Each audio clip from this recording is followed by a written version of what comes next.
Hello, chat. How we doing tonight?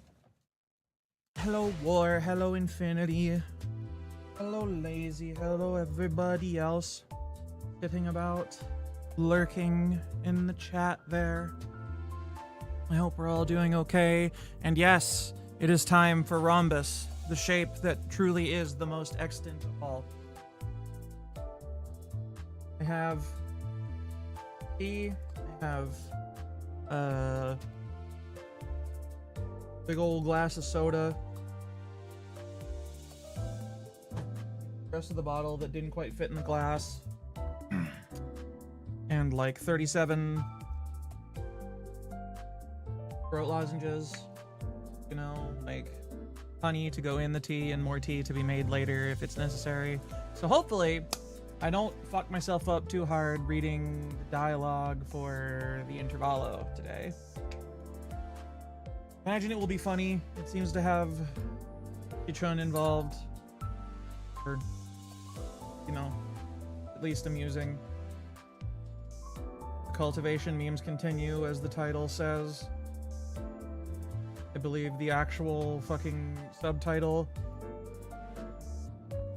of the Intervallo is Spring Cultivation, so see how that goes. I'm just going to get the honey into my tea.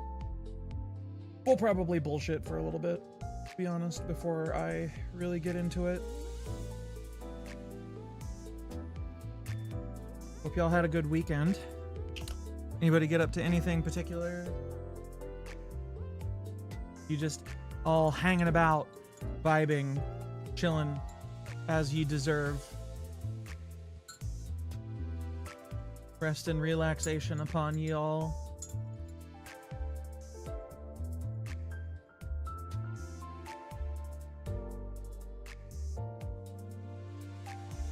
Whoa, curse of narration upon?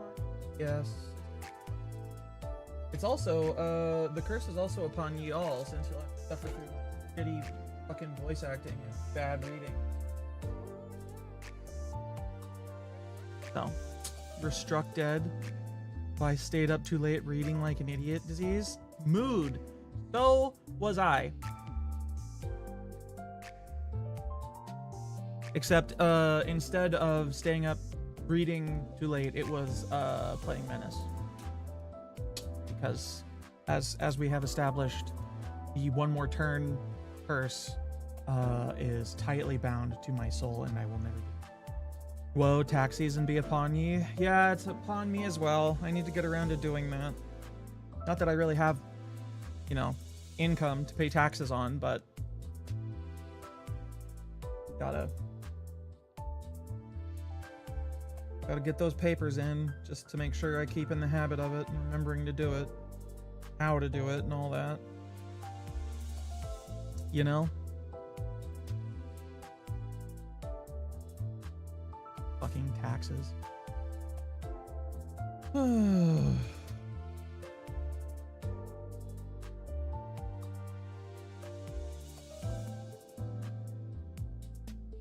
Settled in here.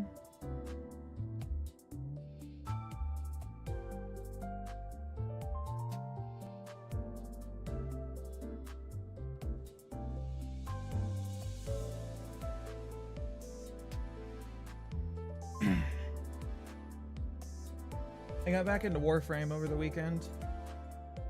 Like a fool. I willingly submit myself to the grind once more. Because they put out a Warframe that, like, has the rough shape of a thick woman, so, you know, I have to. Legally obligated to, for various and sundry reasons. You know how it is, I assume. We all have these things that we just kind of have to do.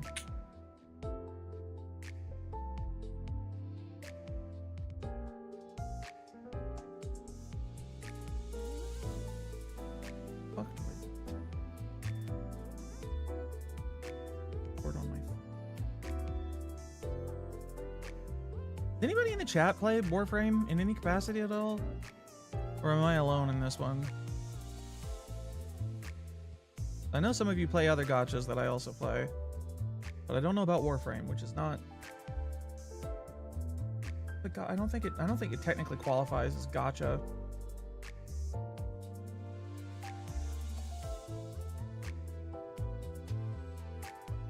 What do you think, chat? Is Warframe a gacha game? Does it count?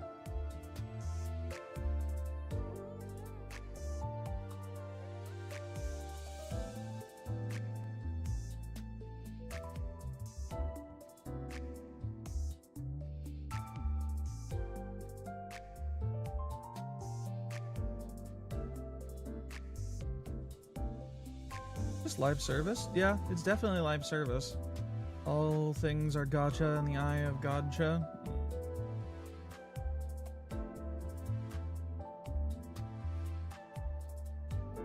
Why does Godcha seem like the name of a fucking character in Dragon Ball Z?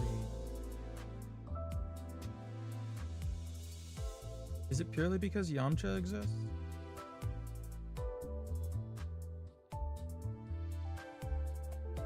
Why does my brain give me these thoughts?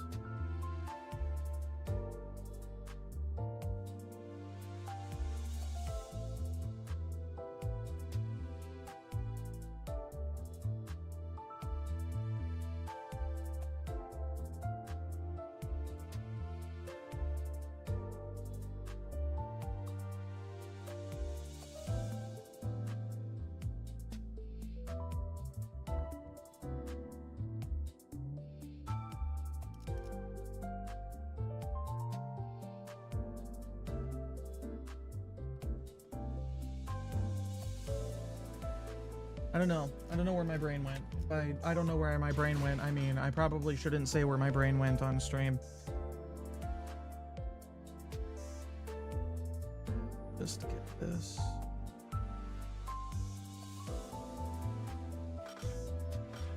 Should we get right into it, chat? Or should I finish the fucking mirror dungeon run I started earlier?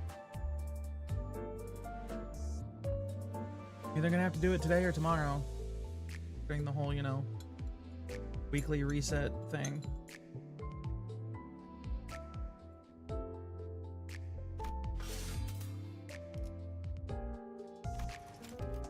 Not that far into it, but hard mode doesn't really seem to be any slower than normal, so it'd take a normal amount of time at least.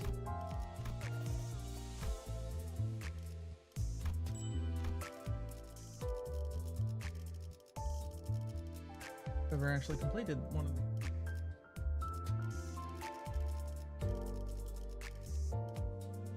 A lot of threads. Oh, I need to do that. I need to get up there. That guaranteed 3-star from the season is big shit.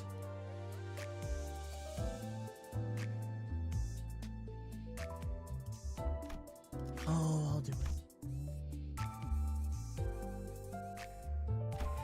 I still get story currency credit shit for this, or is that only for Intervallo or for proper Kanto mission?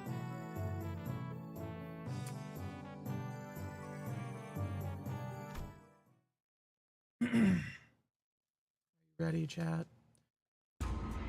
We haven't even really gotten into the Intervallo yet, and I'm already having my throat full of crap. Fucking lovely.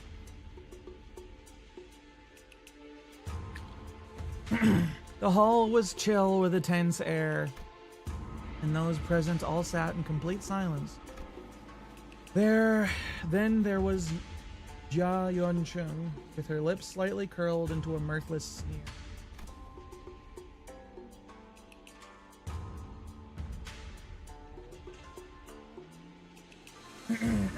And at the center of it all sat Jia Qichun.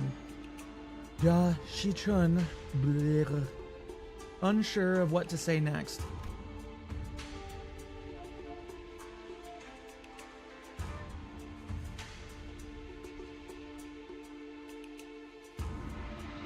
Hell yeah, disgusting throat noises obscured.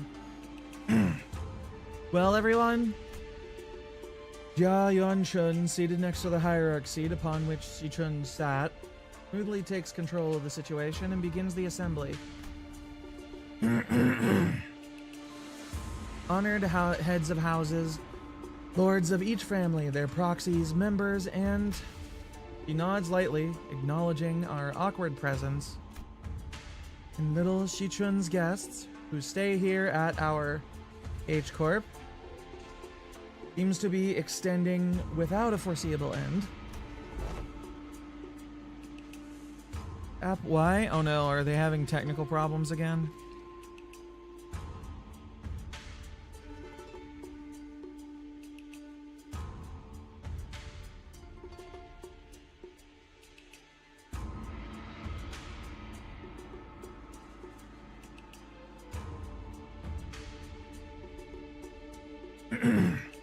Didn't tell me you restarted. Oh.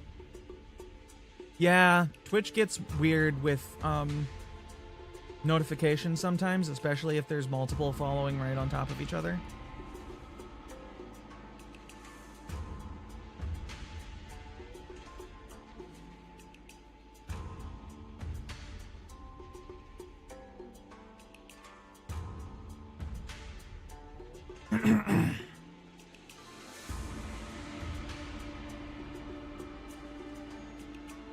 Hold on, this is a really important meme that I send to a person real quick.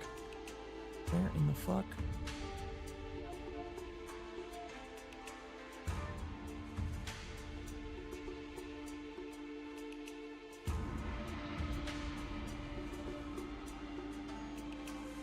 Why the hell are they? God damn it.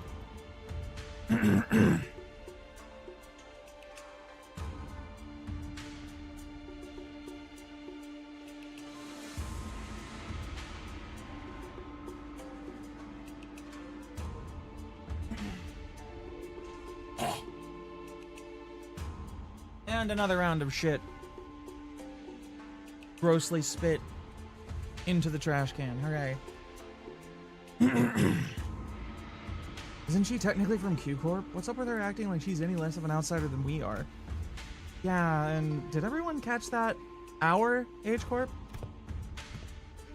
Regardless of everything else, the fact that she hijacked the meeting from the get-go is ridiculous. Especially with Jia Xi-chun, the family hierarch herself, presiding over this official assembly. Clearly, she's using the pretense of assisting the hierarch to assert her own dominance over these proceedings. As we are all well aware, Venerable former Jia Mu has always discussed with and confided in me about the matters of the greatest import, the momentousness of which steered the very course of H-Corp's prospects. Even after I departed the family for Q-Corp, Venerable former Jia Mu has always written missives to confer such matters with me. Something about it smelled suspicious, but we'd already missed the window to challenge her to present us with proof without breaking decorum. Then again, what does that matter to us? We've never been ones to really cleave to decorum. Anyway, momentous, like my boobs? Yeah, same girl.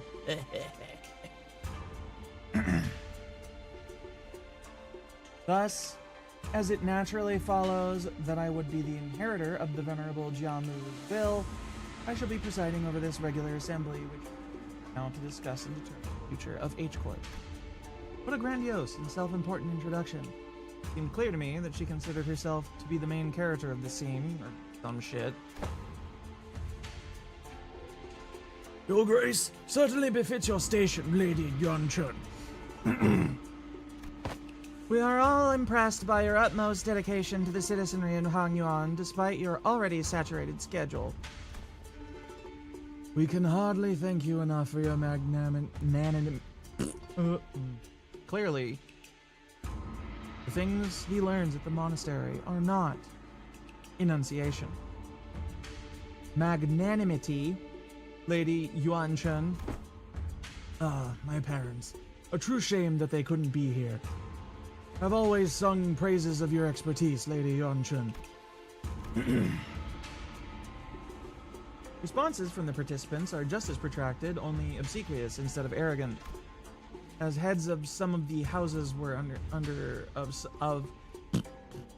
as heads of some of those houses were under investigation for consorting with the forces foreign to Hongyuan, their vacuum was filled by their children's generation, many of whom had the pleasure of meeting during the family hierarch war. Yeah. 150th annual ass-kissing festival for the last 360 decades. This is simply, you know, the 150th round or whatever of this subsection of them. Surely this has been going on for a very, very long time.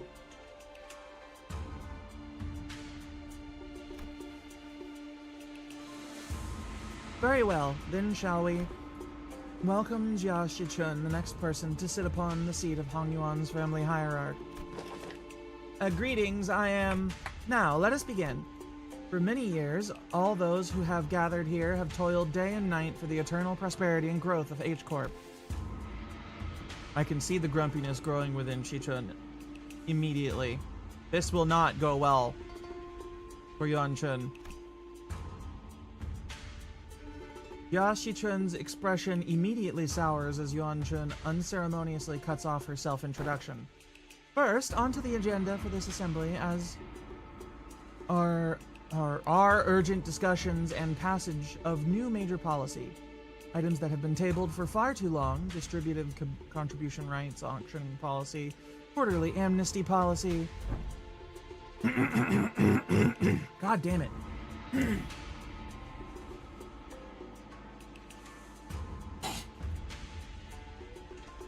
One of these days, I'm not going to have 850 gallons of snot in my throat, I think. I pray it is so, at least. There's gotta be something I can do. Not in the middle of stream. To help with that.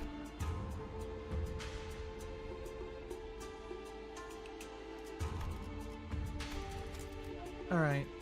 Passing the distributive contribution rights auctioning policy would allow the open auction for any remaining rooms the day before reconstruction days, and the quarterly amnesty wouldn't do anything but give unfair advantage to certain families and high net worth individuals by guaranteeing them large real estate assignments, regardless of their performance in the previous quarter? Shichun stutters a little, flustered, before continuing. My point is, these policies are going to rattle H-Corp's economy the moment they go into effect. Besides, these policies were pretty much drawn to favor lining the pockets of a select few families and high-ranking officials of H-Corp.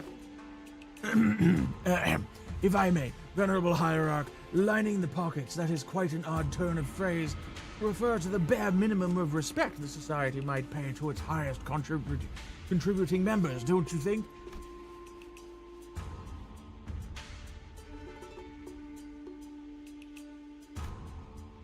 Whoopsies. Oh, before we continue, Shichun, I'm not entirely certain if you are aware, but ever since the ascension of the new family hierarch, the perceived value of Hongyuan has been racing to the, for the lack of a better word, rock bottom.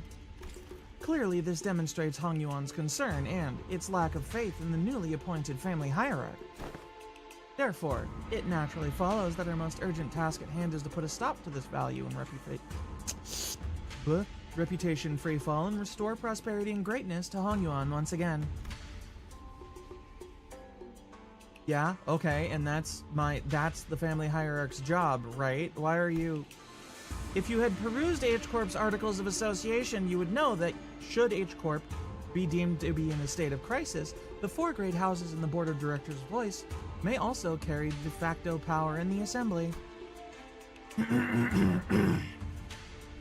And the Board of Directors, that's us, has determined that we are now in a state of crisis.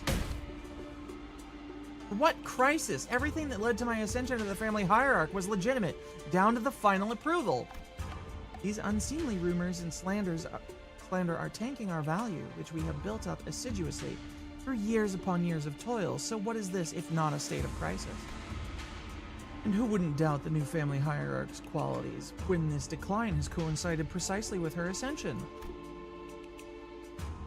Yuan-Chun was somehow turning the room against Shi-Chun without presenting a single shred of evidence portraying her as some burdensome hierarch who was single-handedly tanking H-Corp's value. No one in the assembly, not a single representative from motherfuckers who know not to click through the dialogue they're reading, from any families present, stepped up to point out how Xiao Shichun's swift actions were what finally repelled the outside forces that had marched right up to Hong Yuan's front yard, or how she deftly maneuvered her forces to quell the embers of war by quickly taking control of the chaos within Dugwan Yuan.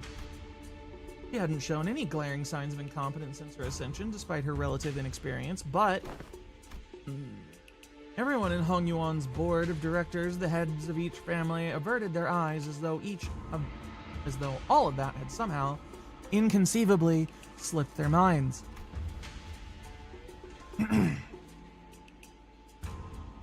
So, you take yourself to be a qualified individual for that responsibility, Shi-Chun.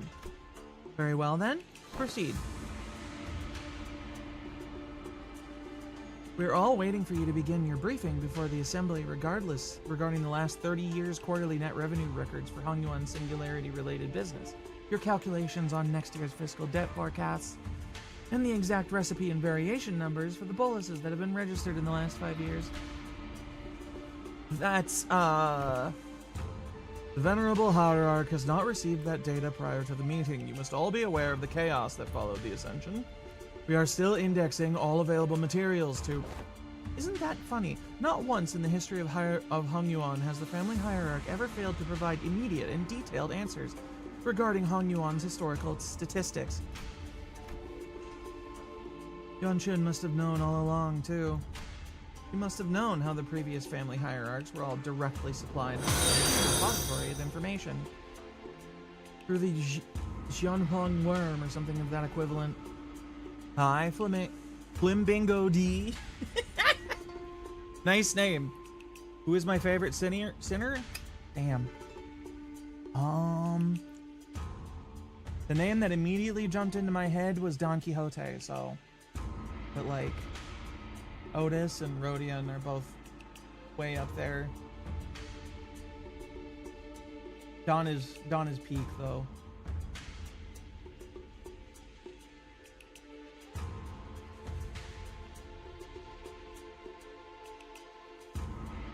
He definitely has my favorite some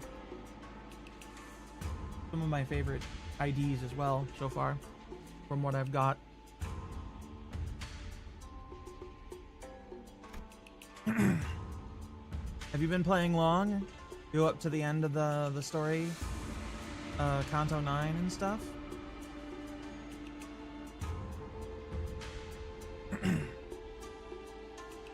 He's using it to target Shi-Chun's weakness, knowingly asking questions she, the first family hierarch without the Anamna worm, couldn't possibly answer.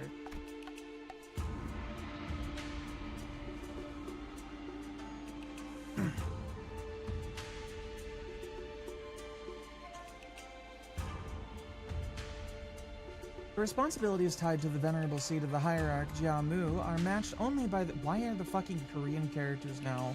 Or the... Why are they there now when they haven't been up to... the entire time up to this point? What is that? What?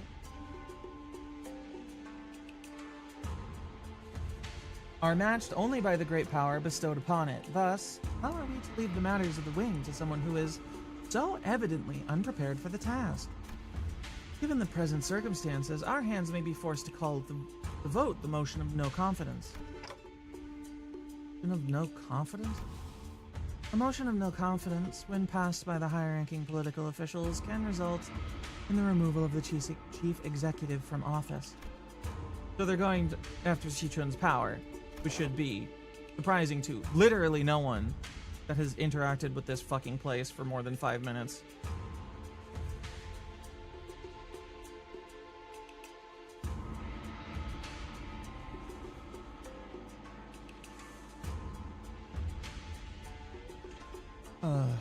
So this is the picture Yuan Chun wanted to paint. Impotent family hierarch stammering and stumbling through the first meeting.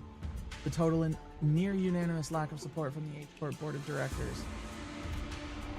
Surprised. I can't believe Lady Backstabbington would do this. I know. I'm surprised. What I'm surprised about personally is that they let her back into the fucking city without just killing her. Wasn't she behind a good chunk?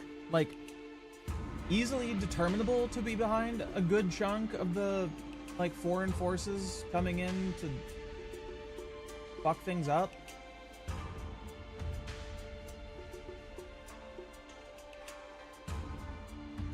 Never jargon they're on about. Seems to me they've got an ounce of respect for the lass. Or us. Never trust twats overly obsessed with numbers and optimizations. They'll be the first ones to kick you out the moment they no longer see you as useful.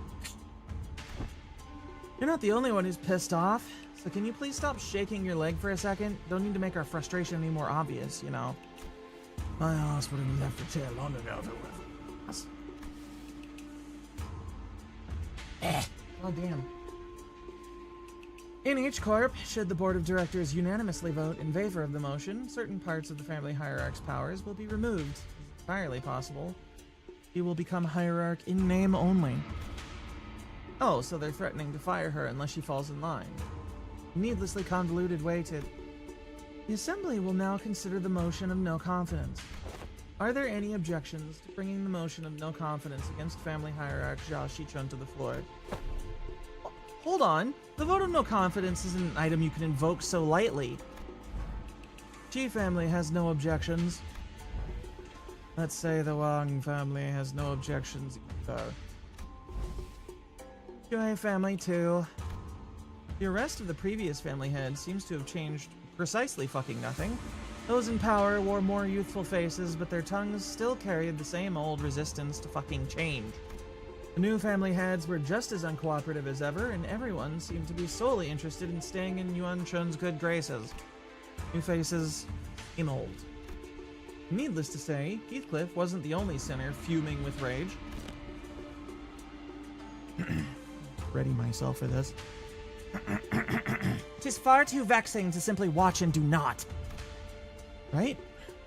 I knew you wouldn't let this slide, Don Qi. Walking all over Shichun like she's not even here. Forsooth, we cannot let such injustice transpire unabated. Hey, seems like we're both on the same page. That's it. I'm not gonna hesitate to make myself heard again. This time, I want to be courageous. With your help, Don. Come on, let's do this together. Okay? Very well. I am in agreement. Yeah, then let's go on 3 at the same time. If there are no objections, 1, 2, the assembly will put this resolution to vote in a month, and... Oh, God! Hey! It's time for the classic Limbus Company clownery to start.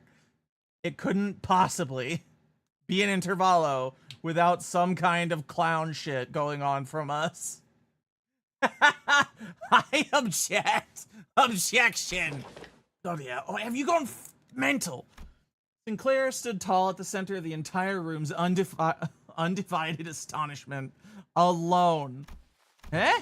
Don Quixote, still firmly in her seat, gazed upon Sinclair's proud stand and rubbed her nose. Good Sinclair, thou hast evolved indeed. What an unmitigated pursuer of justice thus thou hast become, with such unrelenting fervor and disregard for decorum.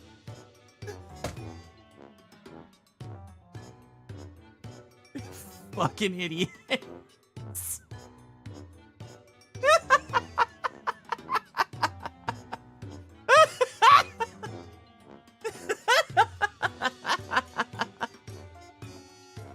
Oh my god, they're so stupid. Outwitted by Don. Rip in peace, Sinclair. Truly. Honestly, I definitely expected her to stand up with him and yell it too, but apparently she's learned her lessons from fucking Virgil. God.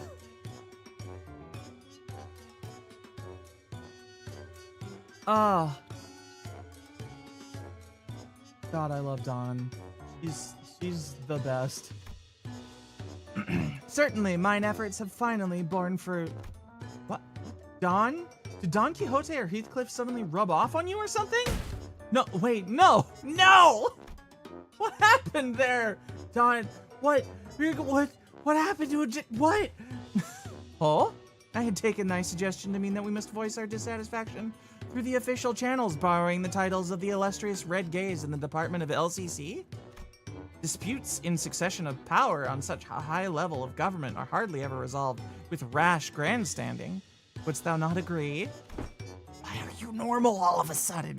What the fuck happened to you? Lad, what the fuck just happened? What happened to the clammy meat boy, But that's, I guess I just assumed that this is how Limbus Company rolls now.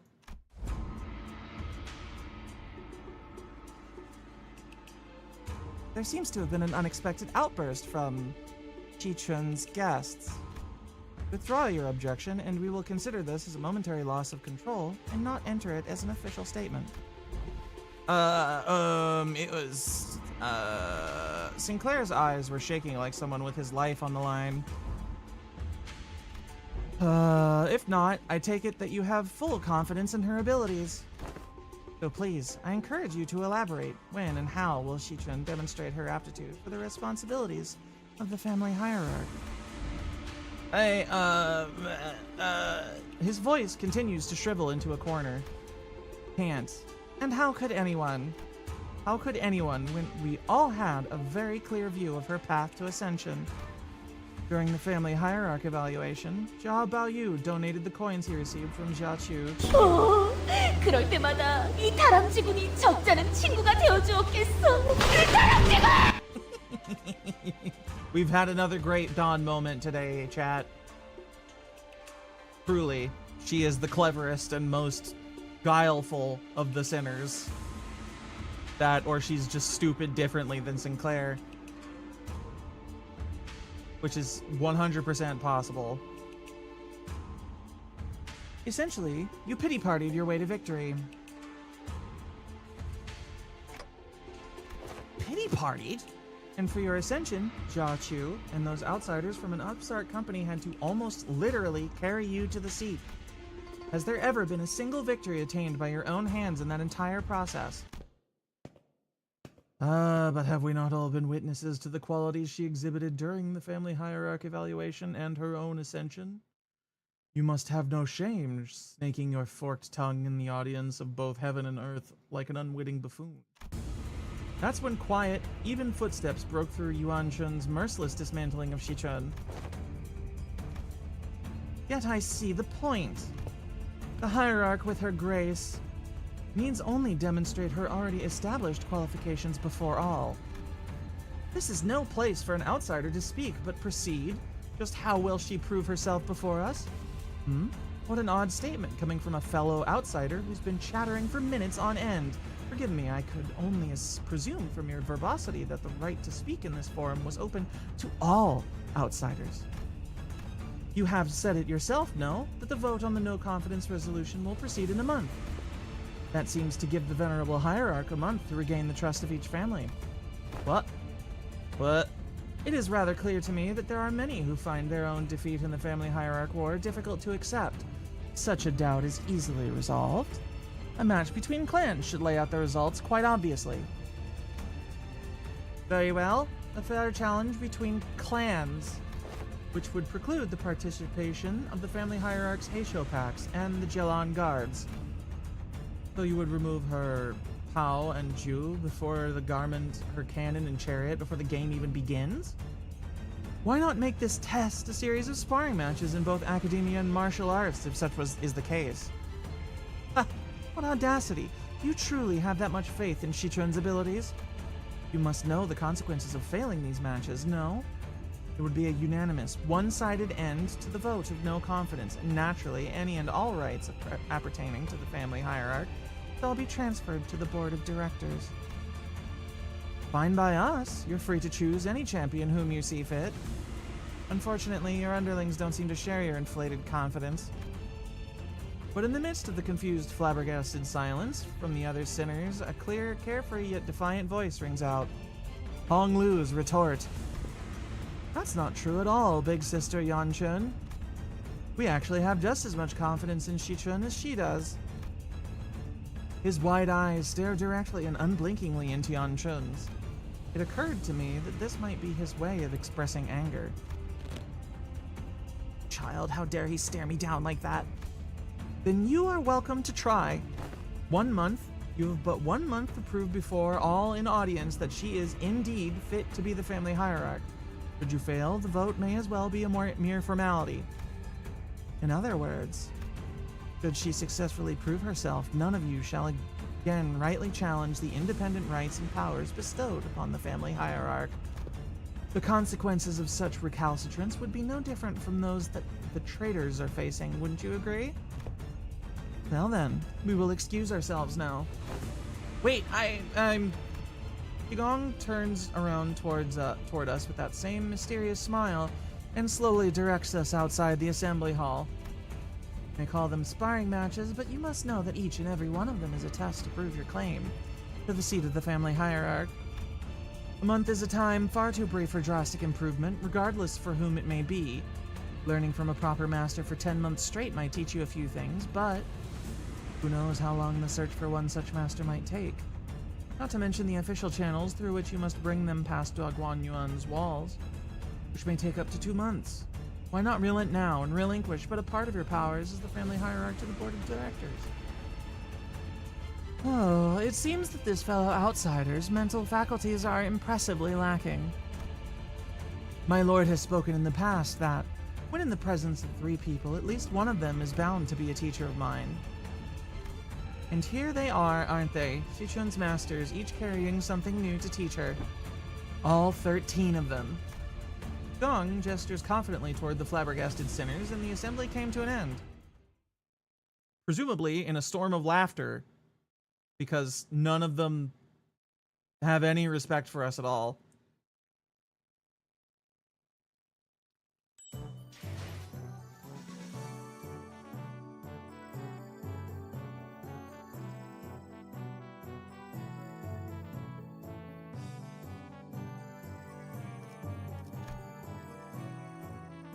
Limbus Cult Classroom. Right. Nozome. Akima. What the fuck is this music? It sounds like it's from an adventure game from the early fucking 90s. What? This is some King's Quest ass sound and music. And I'm not sure if that's a good thing. Oof, yes. Oh god. Oh no. We're spoofing early 90s adventure games? Ah, shit. 12 teachers because she can't understand my stupid clock noises. Oh. Not that, but you'll see soon. Oh, good. I look forward to it. Whoa, Curse of Monkey Island upon ye. I never actually could finish that fucking game. Spoofing an early 90s game, yes? I assume you all know what specific game it is they're spoofing. Alright then. Keep your...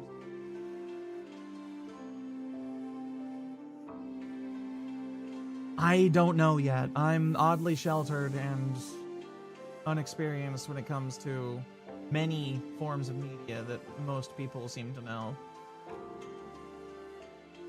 We'll see if I figure it out, but I doubt it. Anyway, we were planning to train Shichun anyway, but it seems that we are now under an unexpected deadline. Hey, when you said the LCB was going to help me out, did you guys mean that you were going to publicly humiliate the crap out of me at the assembly? Of course not, Shichun. Big sister Yanshun's an old snake. You've just given her 30 days to set the perfect stage for my downfall. To prove to the world once and for all that I'm not qualified at all to be the family hierarch. But Shichun, weren't you always so good at humbling anyone who dared underestimate you? Not so much anymore. Back then, like an idiot, I thought I just had to hold on with everything I had. I thought that's all I ever had to do. But now, things are different. It's true that I'm vastly underqualified to be the family hierarch, and she's right. I pretty much lucked into this position. Ishin, don't tell me that woman's bullshit actually got to you. Well, she wasn't completely wrong, right?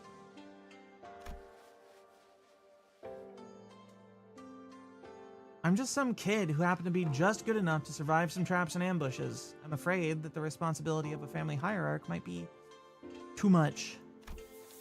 Her self-confidence has significantly decreased compared to the observations from our previous interaction. The heck, Shichun? I don't remember you being this kind of character. What happened to the girl who looked down on us the moment we met? You even had the audacity to pretend to not know who we were, didn't you? Where'd all that confidence go, girl? Actually got under her skin back then, huh? So, Shichun, what do you want to do? Are you sure you're okay with this? Are you okay with letting this happen? If I let it happen, Big Sister Yeonchun's going to continue expanding her influence here. I'm sure she and the board of directors have been cozying up to each other for a long time.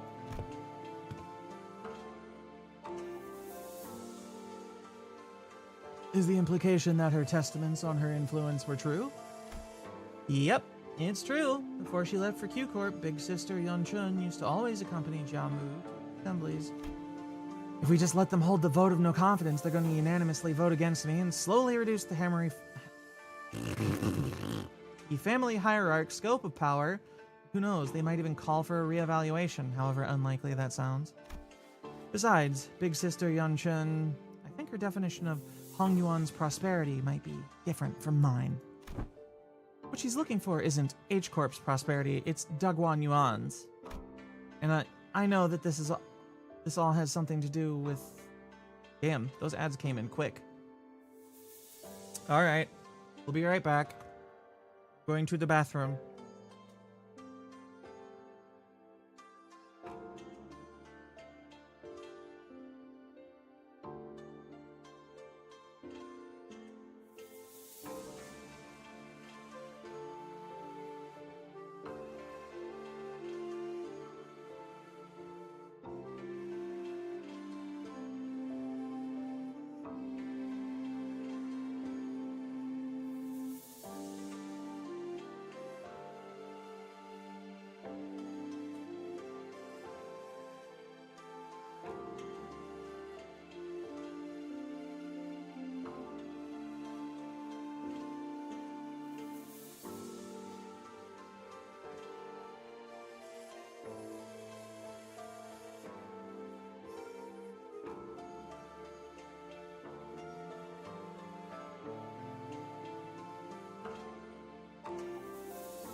Alright, where was I?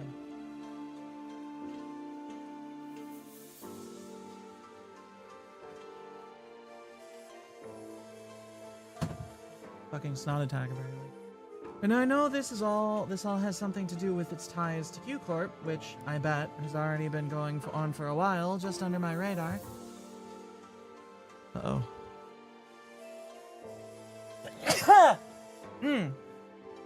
I'm sure they've already had plenty of talks behind my back, which is not the kind of vision you have for Hong Yuan's future, right? And that's why you spoke up against her? My vision for Hong Yuan is... I want to change H-Corp to be the kind of place where people can live without fear. I just never imagined I'd have to prove myself like this in only 30 days. Even then, your vision hasn't changed, right? It hasn't. Great. So it's decided then, huh? We just need Fao to deliver the bad news to Saud. So, to summarize, the responsibility of training Shichun to win these matches, in the amorphous tests upon which hinges the family hierarch's fate, and almost every facet of which is entirely under Yuan Chun's control, by the way, is probably a trap within the next 30 days, is ours. And we have to explain that to Saud. Wow, that sounds like a lot of work when you put it like that. Postmortem reports have become quite rote. Sometime later?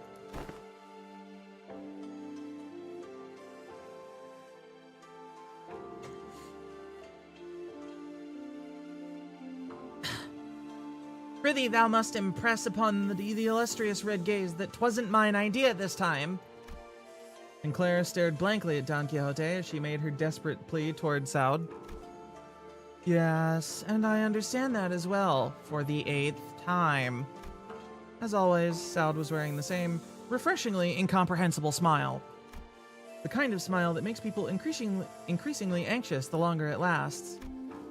Well, that gives us about 30 days, during which these sparring matches, tests, or whatever will be happening as well. Great. Then let's give it our fucking best. Again, apparently. Sinclair mutters in a near whisper, clearly feeling responsible for what happened. Yes, I understand. I never should have stepped out of line like that, but something just... Yes. So let's give it our best. Alright. I totally agree. We messed everything up again, and what? The Miss Company was always going to remain here and assist Miss Shichun's... and help Miss Shichun acclimatize herself to the responsibilities of the family hierarch. It was always part of our plan. Well, I sure am glad that I took Faust's advice about how meticulous planning is completely pointless when it comes to LCP's missions. I never would have had to submit 9 separate disciplinary incident reports back during the J-Corp incident had I known. I believe I should be able to explain this further. Prior to his departure, my lord was concerned that such a thing would come to pass. That is why he has left Zilu and I here to look after the new family hierarch's position, which must still be on rather thin ice. Oh, so that's what they were privately talking about when he pulled them aside. Doing nothing and allowing her wicked machinations to progress would have irrevocably made the entire board of directors not but putty in Yuan Chun's hands. And that would have led that fucking snake to de facto assume the seat of family hierarch. Again, against such an insidious foe who wields intrigue as her weapon, the most viable strategy is the most direct one, to challenge her head on. Besides, has this not given you the excuse you needed to prolong your company's stay in Dogguan Yuan? This is also a prime opportunity for Shichun to further solidify her influence here depending on the outcome of the vote of no confidence. They have played right into our hands by accepting this deal. So, I don't want to rain on everyone's parade, but, are we not even going to consider what might happen if we fail? No, we are not, because you will not fail. Not with us aiding your efforts. Also, were you serious back there when you said you were all going to teach Yashi-chun? All 12 of us? I won't object to selecting only a few of us with better aptitude to be educators. By the way, we already have established internal hierarchy based on the sum of each of our abilities, of course. The results weren't entirely to my satisfaction due to an unexpected incident. Miss Otis, that is a statement mired in narrowed vision, rife with factual refractions. I am of the stance that the qualities of a good teacher are defined not by such statistics. So you must be the one who placed last in that scale? Just don't say anything, bud. Best not to stand out like a sore thumb, trust me. Waves his bug arm. I may have overreacted then. My lord has said that from the virtuous, we may learn to replicate their merits. The flawed, we may learn to avoid their failings. As long as the student is willing to learn, anything can be a teacher. I also, to embrace this teaching, seek from all those who come across just what in the heavens are you doing? I am preparing a lesson plan for young Jichun, our family hierarch. God, she looks so enthusiastic, as she always does, but it's so funny with her scribbling on paper, probably with fucking crayons. Wow, you sure got on that fast. So what are these yellow wormy things here? Ah, 'tis a star twinkling in its radiance. According to this schedule you have prepared, the student would have -3 hours available for sleep. This lesson plan's execution will require cooperation from T Corp. Shit! Would be a mistake most fatal indeed. I shall correct it post-haste. Qigong was staring at Don Quixote's expression of her wild artistic merit upon the curriculum with her usual crescent moon eyes. Wait, is that supposed to be Qigong's grimace? Of course, each to their own, I suppose. I need not be shaken by every little thing until we have their actual lesson plan in hand. Rhodia and your beloved, I agree. Hey, thanks for putting your faith in us, Qigong. We barely have any of that to go around ourselves, so I understand it couldn't have been easy. You could say that I have learned my lesson. The recent events have taught me that the path of learning is truly one without fucking end.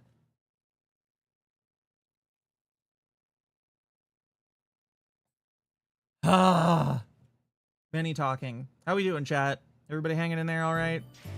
It has been...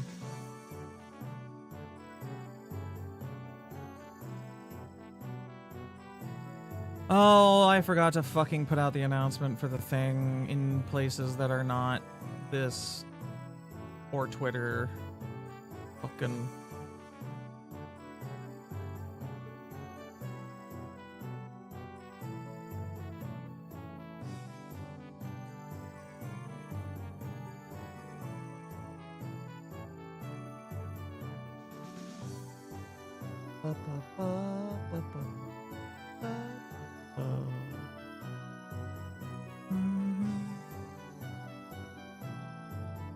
I still have not a single fucking clue what they're parodying here.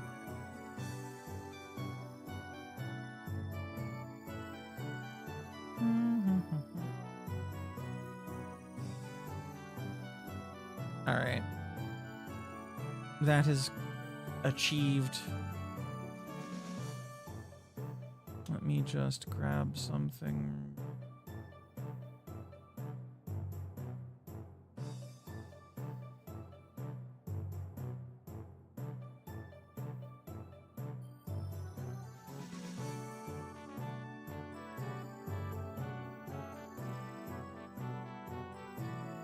Guys, suffering with the blizz because pollen, rip blue sky. I don't actually post any of the announcements on Twitter or Blue Sky. That's 100% Senna. Everything on there is her doing. I should probably like fix that, but I don't. I'm scared I will like bullshit that we should not be liking on those accounts without thinking. You know what I mean?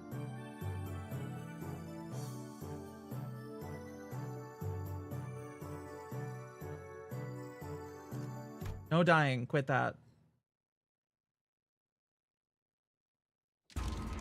There are many things I need to be better at with this job, or whatever you call it.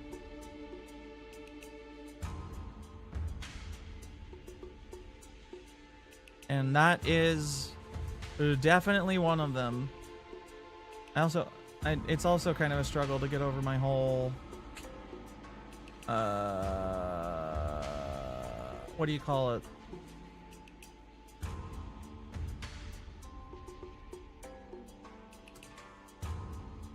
Again, I've said it before, but it's really weird how like serious my social anxiety is, considering that I do like this for fun, mostly. But yeah. Oh, it'd definitely be pictures of things that start with a B. Yes, lazy. Although bees are pretty cool. You like bees. Bees are good bugs. Unless they're carpenter bees. Fuck carpenter bees. I hate them. They drill holes in my house.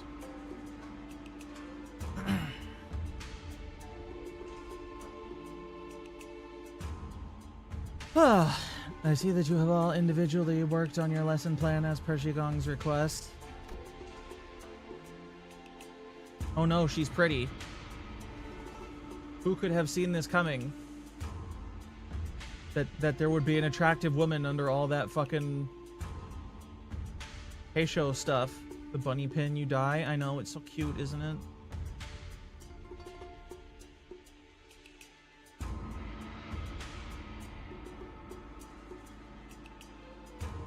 She is very pretty.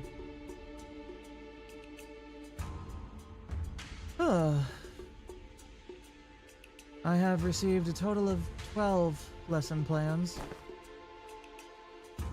Hold on, shouldn't there be 13 of them? Even the executive manager has decided to spare their precious time to teach a class. Yeah, I handed in my lesson plan too. It's because, so who didn't do their homework? After a brief silence, Every turned around and looked at one of the sinners. It ain't me. Oh, please, at least try to make a compelling argument. Who else other than you could it possibly... It's me. You sing? You've been acting out of character a lot recently. What's up? What's up? What's up, boy? What's going on? Well, that's, Tremble before the might of a girl who is pretty beneath her weird outfit. It's a powerful dynamic. Truly strong beyond our wildest imaginings.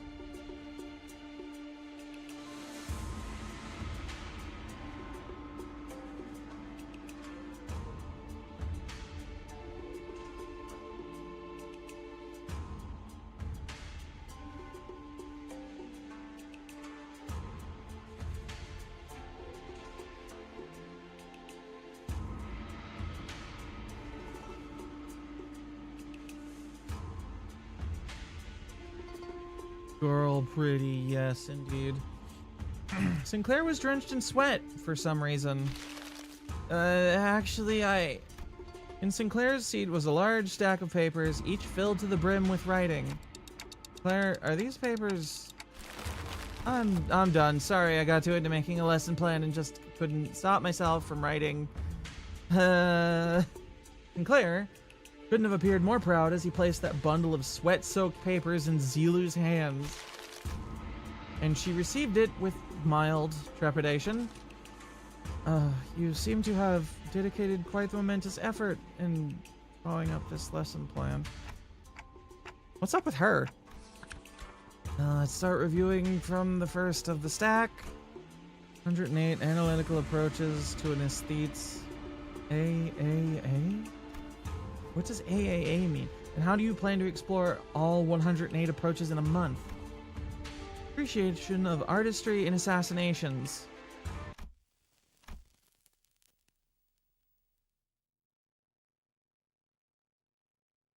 You went too far. Right, sorry. Flip a page and continue reading for those 108 approaches. What paint did you use? It's quite viscous, and the paper has partially melted. Stink, Claire, indeed. Watch yourself, lady. You almost got some of my arm. A painting, huh? Zilu? And entrails coating the world? Now you know how aesthetes approach the artistry of slaughter. What the hell did you paint in that? Hey, get it together! Zilu stumbled briefly. Whatever was on the paper must have given her quite the shock. Ah, my mind wandered for a moment. This is too dangerous to be used for a lesson plan. Thus, it goes to the discard pile. Weak sauce. Zilu crumpled up the paper without hesitation and tossed it out of sight. Next, Intro to Societal Reintegration. Impressive title. Chapter 1, how to shake hands with your left hand when the situation calls for it?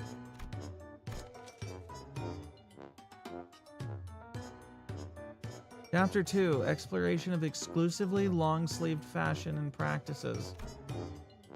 I don't know if this is Greg's actual expression during this bit, but I can imagine that he's sitting there giving that stupid fucking look on his face as she reads this, knowing damn well that she's gonna toss out his plan.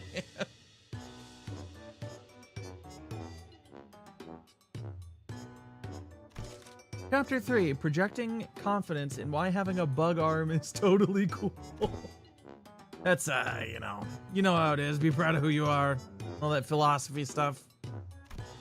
I wanted this lesson to give a bit of a paradigm shift where we can all come to see our flaws, not as failings, but as evidence of our individuality and shit, you know? Which will usher in a world where we can carry on with our lives no matter what kind of fucking arm we have. Discard. Next. Zilu quickly flipped through the pages. I'm starting to think Greg may have a complex about his arm. What makes you think that? Could it be all the fucking PTSD?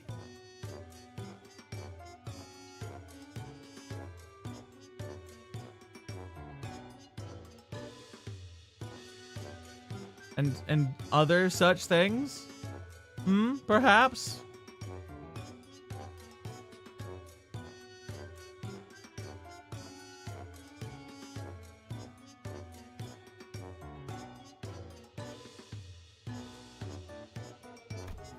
Intro to Denigrative Linguistics, subheading, the power of words, sticks and stones may break their bones, so let's add words to the pile. My credentials include the ability to dress down an opponent so hard that they fall to their knees and beg me to stop. Complex? I find it quite simple. Got him. I have plans for applications as well. The lesson teaches methods pertaining to disgusting compliments and criticisms, and disguising compliments in criticisms, and vice versa. All of this seems rather difficult to learn. I have concluded from my hitherto observations that Shichun is an individual of great promise in this field.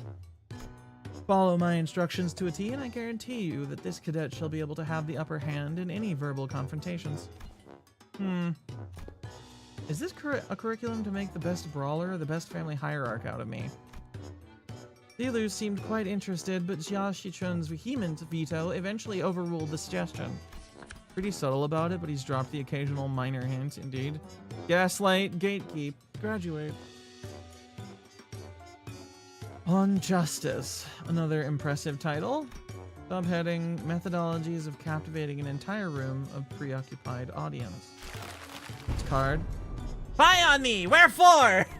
Next, praxis of ego splitting concerning intermirror conflict between the self and the reflection, and paradoxically fractured theory of idealism in which one attempts to open up an unopening door to open the door.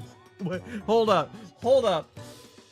Praxis of ego splitting concerning intermirror conflict between the self and the reflection, and paradoxically fractured theory of idealism in which one attempts to open up an unopening door to open the door. Utterly incomprehensible. Discard. Perhaps Miss Ryoshi's advice to truncate the lesson title should have been taken in earnest. Survival and exploration. 21 reasons to pay attention when the exploration team leader is giving advice on the upcoming adventure. Case study for 30 horrible mistakes that occurred because the team was distracted during the leader's lecture. How to track down a troublemaker who tries to sweep trouble under the rug while the team leader isn't looking. Yisong or Faust? Well, we just had Yisong. So this one is Faust.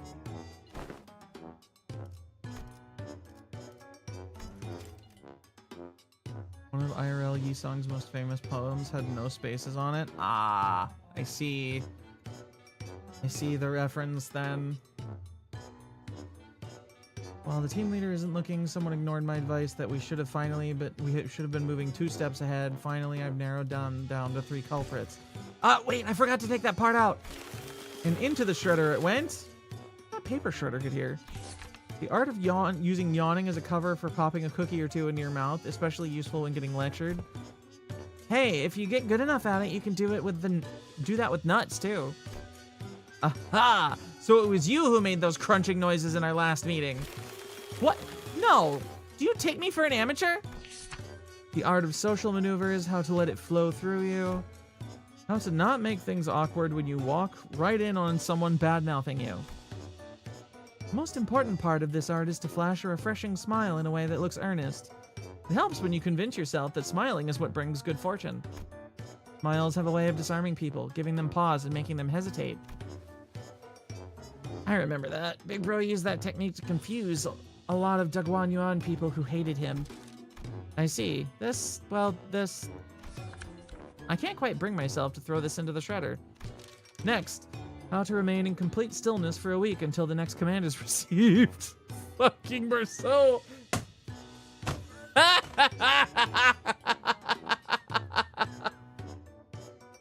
All right, I said Dawn was my favorite earlier, but like,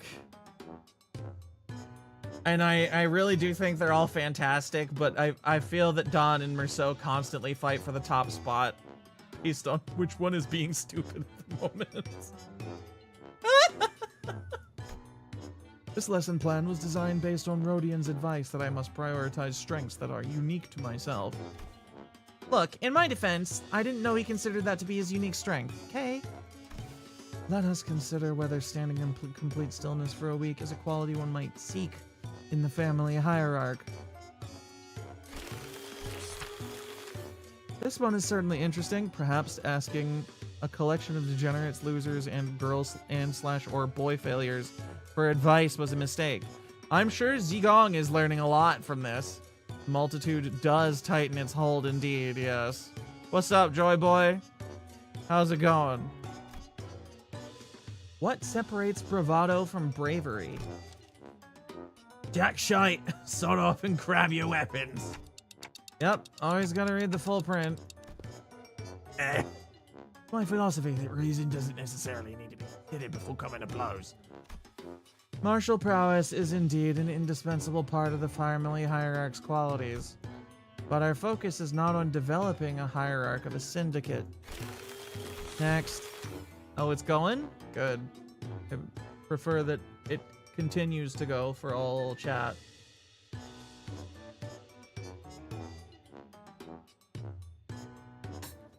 Information disparity is a driver of inequitable treatment.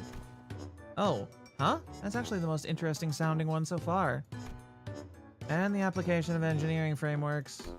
Oh, okay. It's kind of losing me, but I'm still on board. For systematic resolution in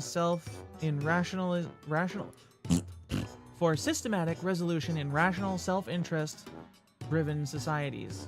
Gesellschaft. And is it still going? That was 1/5 of the full title. It seems that the same trouble has hindered both you and I. Every word in that title was added for its absolute necessity. Indeed, indeed. After she had gone through the majority of our lesson plans. Oh, finally. Now that that's over. Yes, it's, finally my turn. Whew. Sinclair sighed with the gravitas of someone who's just been bestowed with the most important mission in his life. Thinking back, even back in school, I used to daydream about becoming a teacher myself. I thought I could be good at it. So I guess you could say that I'm pretty happy to be given an opportunity like this. I can't wait for her to immediately dumpster his fucking lesson plan. I call my lesson the theory on self-overcoming. We have to accept that everyone stumbles at first, but by always striving to be a better person than I was yesterday. Hey, but what if I like who I was yesterday more?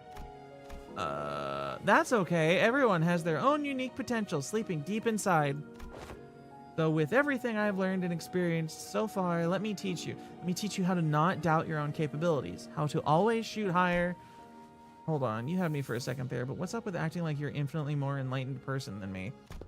Of course. I have prepared a speaking class where you can learn how to speak with modesty, too. Never would have imagined Sinclair would be this into it. Yeah, too bad he's so into it that he's not even listening to what Shichun's saying. Following that, your company's, it seems that Zilu has completed her review. Oh, I see. How's everything going, everyone? Class prep going well? My curriculum most especial! Okay, so that's a no. I see. That was Saad's impression upon taking a quick glance at Don Quixote, who was sobbing, cradling the shredded pieces of her lesson plan in her hand. Oh, Don. Oh. Wait, what happened to Dante's lesson plan?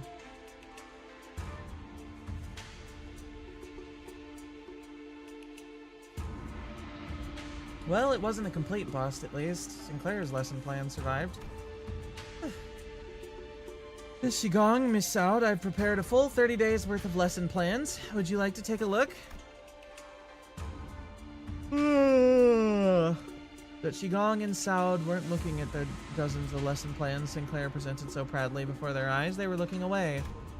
Shigong, especially, was looking away with an unmistakable expression of pity. He doesn't know. Would you mind explaining this, Zilu? Could not bring myself to tell him. Apologies. So this young man produced this entire sizable stack of lesson plans all on his own. You see, weakness has found its way into your heart in the face of such earnest effort. I understand. However, it has been decided that Sinclair will not be participating as one of Jia Shichun's teachers. Or should I call you pupil Sinclair, to be exact? This has got to be a mistake, right? Isn't Shichun the pupil here? No, there haven't been any mistakes. My lord has specifically instructed that you are to learn from this as well. What? What? Seriously? This isn't right. Guys, this isn't right. Oh, now this looks like a plot. Now this looks like a proper classroom. It would have felt pretty dang empty with just Shichun sitting there all on her own, don't you think? Besides, I bet Sink's the resident expert on going to schools, right? School was a luxury for me, you know? Yeah, maybe, but that doesn't mean I ever wanted to go back. Isn't school where he, like, picked up a big chunk of his trauma? You should learn to be grateful. I don't dole out my teachings to just anyone. Don't forget, we have to redo the whole lesson plan under their supervision. Otis, you always get on your soapbox and try to lecture everyone about something after every single battle anyway. And you, Ishmael, you always get hyperfixated on something. Once you found something interesting, you never stop talking about it for 3 hours. Ishmael is autistic. At least. And I will ensure that you receive the best education I can provide, Sinclair. Hold on, Yisong. I thought we were the underdog duo. Remember during the checkup when I said we got this? We were going to get this together. The evaluation painted a twisted picture of the true scale of strength, the sole measure of which erroneously relied entirely on physical might. Shall not hesitate to impart knowledge for those who require education. Congratulations, lady. My lady, you have found yourself a desk mate, which some also call a bestie, depending on desk placement. Desk mate? Bestie? The fuck does any of that mean, Wei? Huh? Yichun's eyes widened with confusion as though she'd just heard those words for the first time in her life. When I first met her when she was 16, she explained to me that she hadn't attended any school-like institutions. This is par for the course for children of Hongyuan who are raised for the purpose of becoming the next family hierarch. The reason being that schools can be a perfect place to assassinate someone. In short, your team is stupid. Correct. They are all dumb. However, in more modern slang, you're now oomfies. And Claire dubbed the dumbest baby and sent us to kindergarten. I think it's more punishment for him having caused the, like, for him having an outburst or whatever. Although he is definitely the most generally lacking in bullshit abilities of any sort compared to everyone else who is at least relatively specialized at something that is useful on the bus.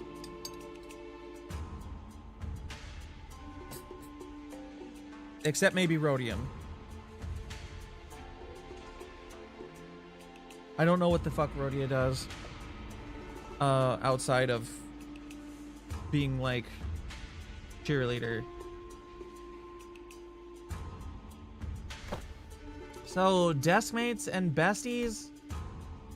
Sinclair began to explain, seemingly resigned to the fact that he was essentially going back to school for a month with the other sinners as his teachers. Usually sit next to each other and help one another out. A bestie might nudge the other awake when they doze off, share their homework with one another if one forgot to do theirs. Usually end up being included in the best memories of each other's school time. Though not very important at all, huh? I think I got this on my own. I don't need a bestie. Poor Sinclair. Rhodia excels in excellence. There's no comparison. That's true. She is extremely excellent. Rhodia excels in being taller than all of the other women on the bus. It's very useful. They don't have to bother Marceau for anything, for everything about being too high for them to get.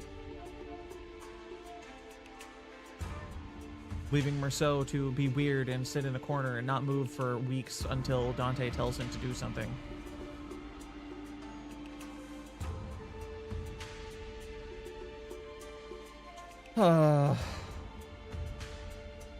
It may have come a few years late, but I am moved that my lady finally has a chance at experiencing school. She was the perfect human being to be a Marceau skinwalker last year. What? A valuable skill indeed, yes. Same here. I remember it like yesterday. Shichun would sit and watch other kids walk to school from a distance, tears welling in her eyes. Dude! Oh, that reminds me. One day, out of nowhere, she started saying something about eating from lunchboxes with friends. I haven't a clue as to how or where she even heard about it. But she snuck into the kitchen and... Wait! Don't you guys have lesson plans to write? Come on, hurry up! 30 days are ticking down. We got only 30 days. Fucking... Of course. Unfortunately, I have become quite occupied with another task of great importance, assisting Wei with indexing and reviewing various documents that are in critical need of organization. Thus, I must leave the lesson planning task to you. Dilu and Miss Saud, have you any thoughts on this matter? Blacker. What was that? I said nothing. Time to do it all on night 29, as is the great tradition of all college students everywhere. I got some pretty solid grades on basically every paper that I did that with. Generally. Ish.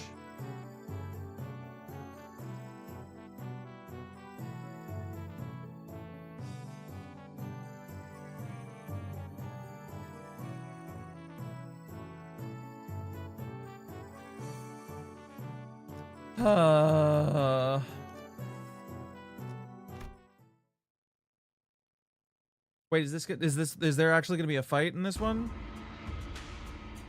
I saw an enkephalon cost. That doesn't necessarily mean there's a fight, does it?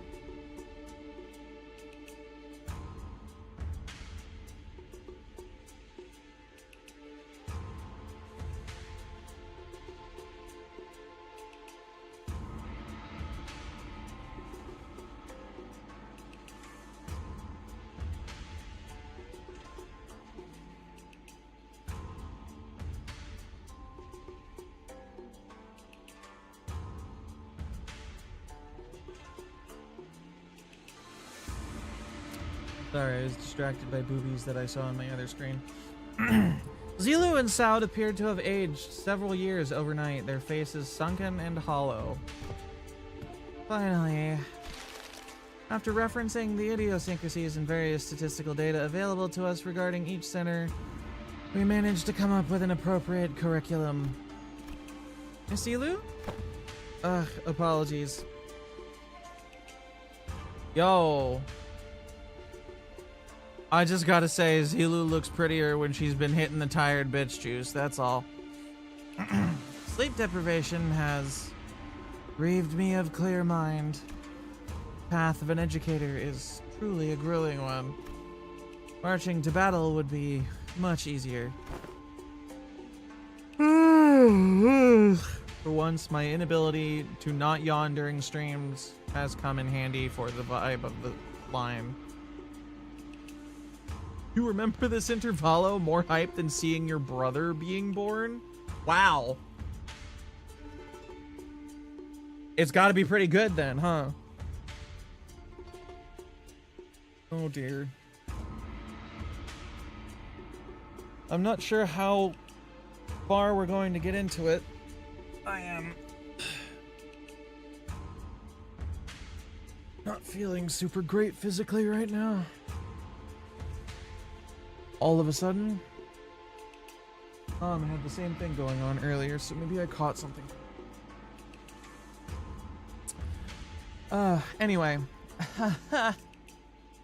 Still thanks to Mr. Jiachu's methodology you shared, we did manage to find a way to make this quite efficient. Hello, Waffles, by the way. Nah, the brother was just really underwhelming. That's fair. Babies are kind of weird, so I could get that. Huh. Still, thanks to Master Jiachu's methodology, I already read this line. I am apparently tired enough to forget that. Efficient, huh? To be a true family hierarch, there are dozens, hundreds of virtues one must understand and master. However, do so in 30 days, as promised, is an implausible effort. Thus, we have categorized the countless virtues into 3 super categories. They are called... what are these supposed to be? Yeah, I'm not recognizing any game this might be referencing. Ji, Yong, and Ren. Ji, wisdom. The wise lose neither people nor words. To hold one's silence in need of speech shall cost them people. To speak in need of silence shall cost them words. A reasonable sequence of logic. Yong, courage. The ability to overcome fear, to act decisively. He just kind of screamed for a while and he just waddles around now. As babies are wont to do, yeah. Have too much of it and risk becoming a brute. Have too little and risk becoming a craven. It needs harmony and balance.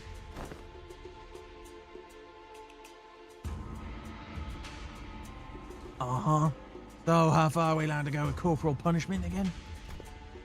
I recall no instances of any discussion regarding corporal punishment. Uma training, yes. There are less stats, but yes. And Ren, humanity, is the benevolence of the heart. A compass of behavior that dictates respect toward every human. Clearly, most of the faculties of this school are severely lacking in all 3 of your criteria. How do you think they'll be able to teach the students anything? Yeah, like a certain someone who needs a lesson in Ren. Chichun Tomogachi, hell yeah! I got so many Tomagachis killed. Tamagotchi fucking graveyard up in this house. ADHD is not great for that kind of creature maintenance thing. Are you sure I'm in good hands? What the heck am I supposed to learn here? Where's Wei? Mr. Wei and Miss Shigong are currently occupied with handling the monumental task of paperwork. Right. Mr. Wei wanted me to deliver this message to you. ADHD? I'm in danger. Yeah. Be strong, my lady. Way! Despite her protestations, the 30 days of class commenced. Hell yeah. This is gonna be a fucking clown show. Oh no! Oh no! Princess Maker? That's what we're parodying? Fuck!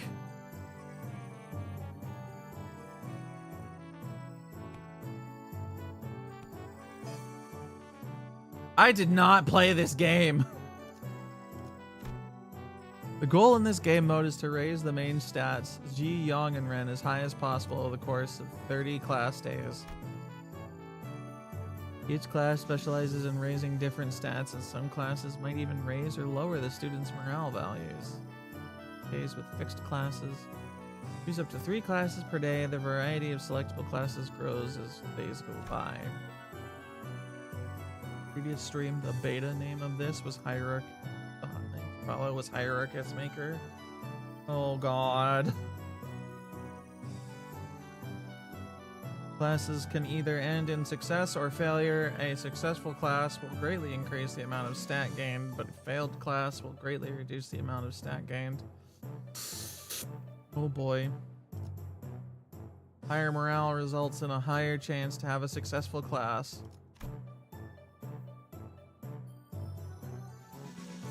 Class combinations or class combos or combinations have certain bonus effects when those classes are taken in the same day. Once you discover a combo, you can preview its activation in the schedule menu.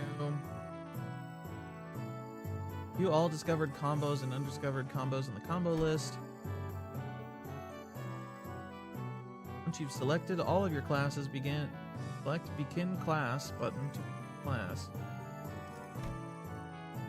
Classes progress automatically during class. You can changing stat values in real time. Taking class gives EXP. Once a class EXP has been maxed out, the class will be upgraded to the next level, taking higher level. Blah, blah, blah. 3 days later, I forgot to feed Shichun and she died. Using Ji, Yang, and Ren stats beyond a specific level, or upgrading a class to a certain level will enhance the student's combat prowess. These enhancements are applied separately for Shichun and Sinclair.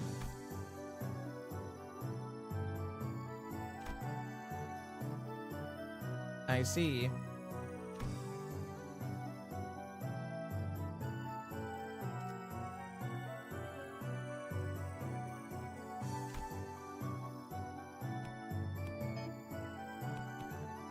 Class.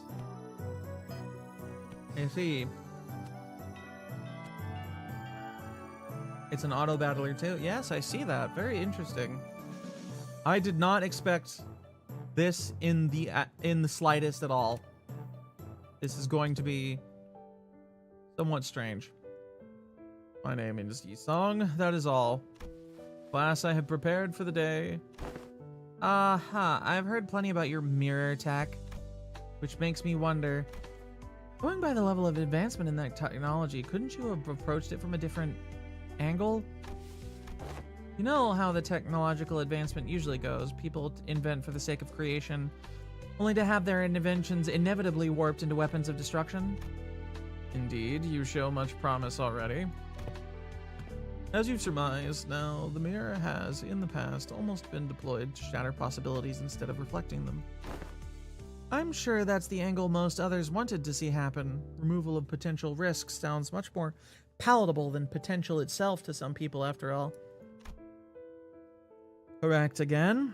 Yet destruction was a word that bore too much suffering for my heart. My sole egress from it was abandonment of my quondam fellows and my life's work, making myself a fugitive from the past. How did you bring yourself to just fuck off and such? I conversed. With who? With myself, that lies within me. As you are aware, the mirror's reflection extends beyond the veils of our own reality, and it reflects the potentialities, the latent strength, and the world. Yet even among them, the reflection of the greatest importance is that of the self. Let not the innumerable worlds of the mirror enchant your gaze. First, one must direct their studies inward and reflect upon oneself.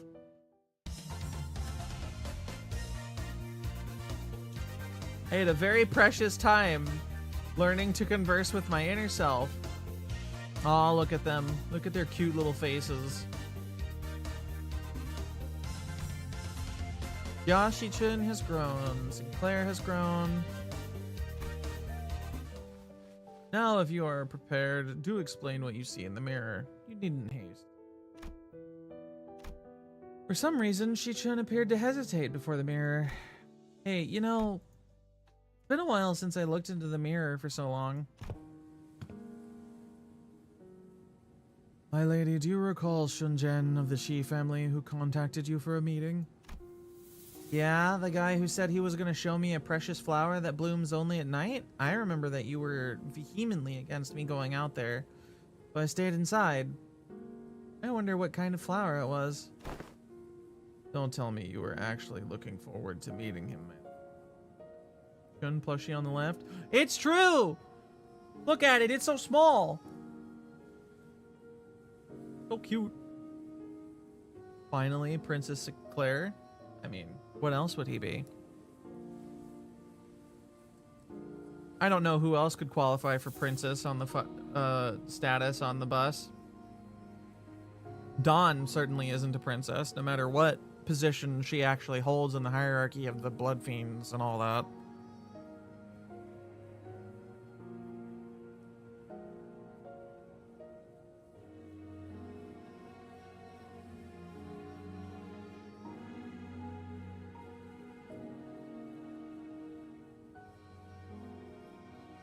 Rodian, as much as I love her, is just kind of like scum.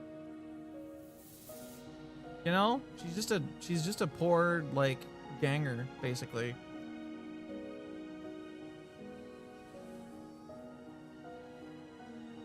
Yeah, it really, I don't know. I feel like Sinclair just is best girl.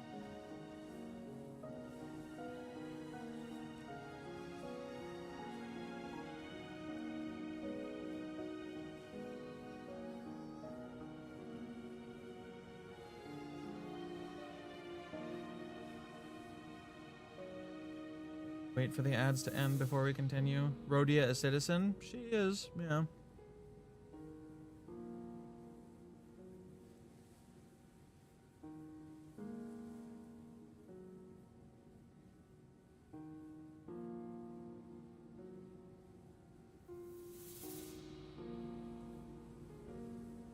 Doubt about that.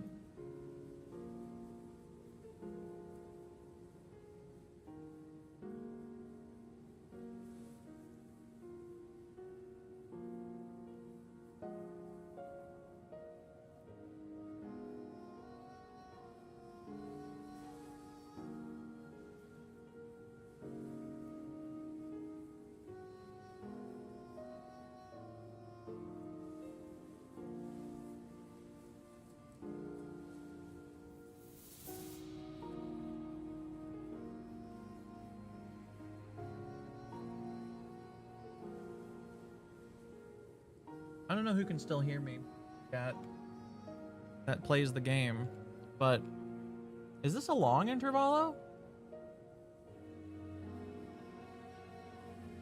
Can you like actually fuck up the Princess Maker game? Have to do it all over again?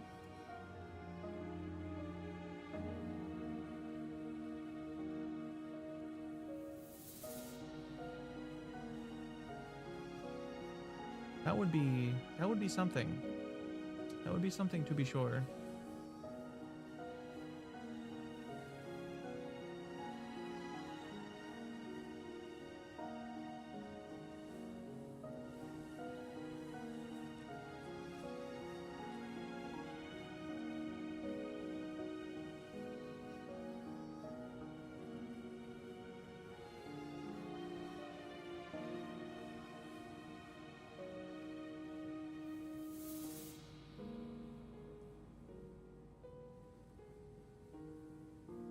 Oh, return of the chat. Free from ads. I asked a question. while we were at ads because I didn't know who was free of them. Of y'all who have done this Intervallo, is this one long? Can you actually like fuck up the Princess Maker thing and have to do it from the start? Or is it just do it and you'll get through it like the other Intervallos? I have to wonder.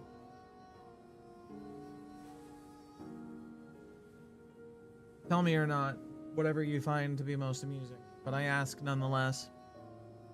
Oh, of course not. It's not that long and getting high stats is easy. There's no full resets. I see. You were wise to stay inside. It was revealed that you weren't the only person who was invited, my lady. That vile man hired a group of assassins to him. But would have been waiting there to spring the trap had you gone. But apparently, he was outplayed and had his limbs and head torn off as punishment. What a relief, isn't it? I guess? I'm glad I didn't go away. You were right. Only used the Woo branch under your control. Stop it. We agreed to move on from that, remember? We don't have to talk about it.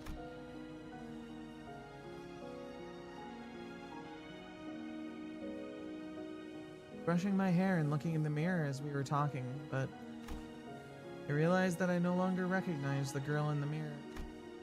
I don't know why, but I just found it so hard to meet her eyes. But I brushed it off because I had to. An experience like that was going to be a common occurrence anyway. Our family hierarchy war was always looming on the horizon. There's one fight that you may struggle with, but it isn't the hardest thing in the world. We'll see.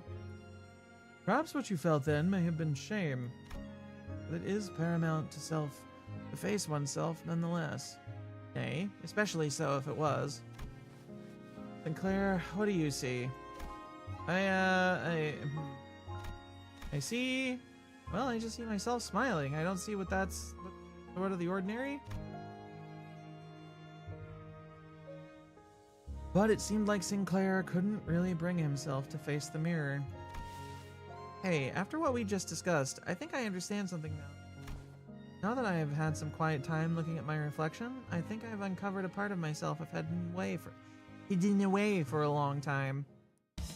Ugh.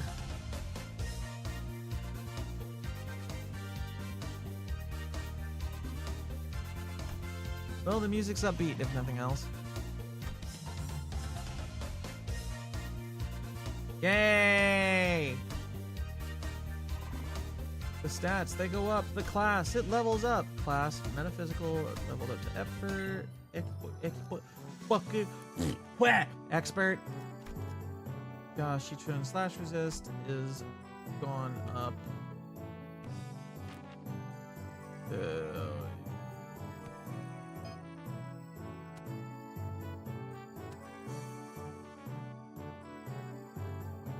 Get her little cute little fucking face right here on the little tip top morale meter.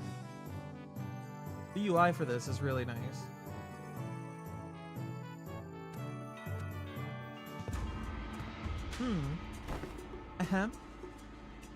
It's true that a station of teaching is prone to imbue one with a sense of bashfulness. Claire and Shichun both sat with a bit of apprehension as well, which is understandable given what Saud told them sometime before the lesson started. Time ago,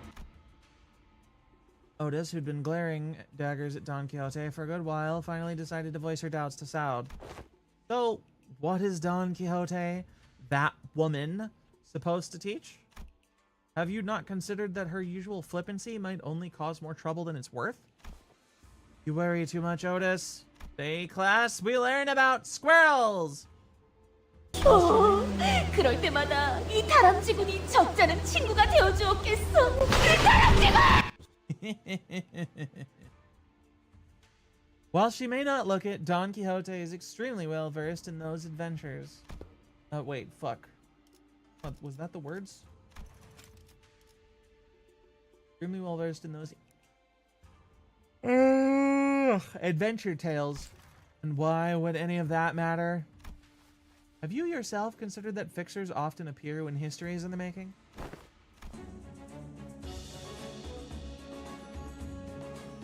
Let us see here.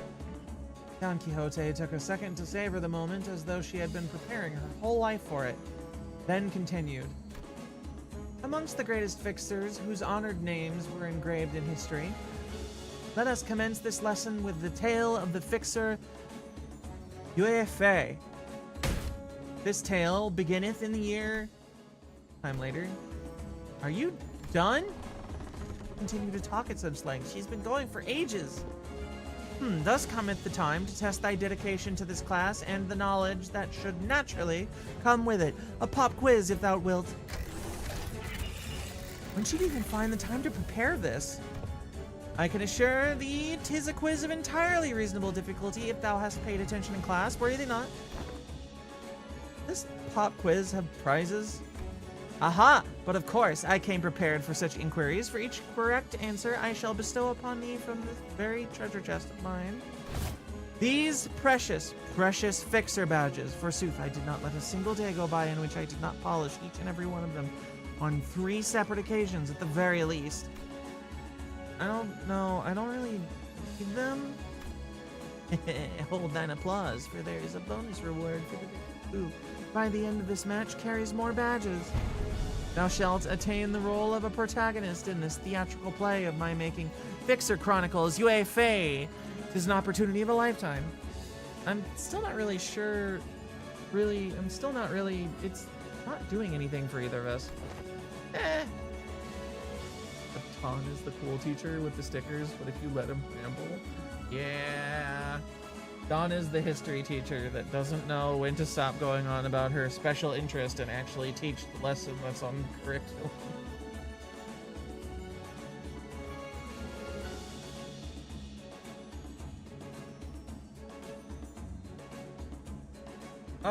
It's still a pretty useless word, but if you're turning this into a competition, I won't lose. Seriously? What? Scared you'll lose? Is history your weakness or something? I'll have you know that I was the teacher's pet in every single history class I took. I'll have you know that I was, no matter the subject, showered with praise from every master I ever had. Okay, if that's how you want to play it. I'll have you know I was a prodigy in other classes too. I did great in art class, pretty good in math too. I was just being humble because I didn't want to steal your thunder, Shi-chun. Oh, then let me tell you that I was trained in the mastery of at least 10 different disciplines every single day. And on one of those days, you know what one of my masters told me? He said, looks like Miss Shi-chun's finally getting a feel for how friendships close in age are forged in school. That's good.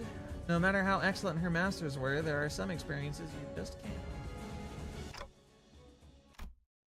I TikToked in response. His year 505. What is the historical community's consensus on the most illustrious battle that Fixer Yue Fei is said to have partaken in? Allow me to impart thee a major clue if thou hadst paid attention as I discoursed upon the 5 pillages in which Fixer Yue Fei was mentioned. This should not be a difficult question to answer. Honorable Fixer of the Cerulean Heaven, who attained triumph in the Battle of Rhino Tree in the year 465, hath said, what was the worst ordeal she had to face in her career? Got it. It's when she had to forge onward despite watching her dear comrades fall one by one as they held the line to buy her time. God damn it, I was too slow. Hi, young Shi-chun, thou art incorrect. Honorable Fixer of the Cerulean Heaven is recorded to have testified that the worst ordeal in her career was when she was forced to stand before her enemies with hair that was not luscious as the supply line breakage caused her regular delivery of nutritional supplements to cease. What hast thou suggested, young Shi-chun, was her 17th most difficult ordeal? And when she was actually there. Then again, she's old enough she might actually have been. Thine impression is quite understandable, for I am trained in the ways of vividly regaling these tales, but most of these are tales I have learned from books. Much did I anticipate an opportunity to regale these tales to such an audience, enough to study the ways of minstrels. There was a clear look of pride in her twinkling eyes. God, Dawn is just always, well, not always the funniest, but she is regularly the funniest individual in any scene. Dawn casts Unlimited Yap works. I thought it was gonna be Heathcliff that was gonna fuck up my throat, but with how like forcefully I have to speak to achieve that pitch consistently.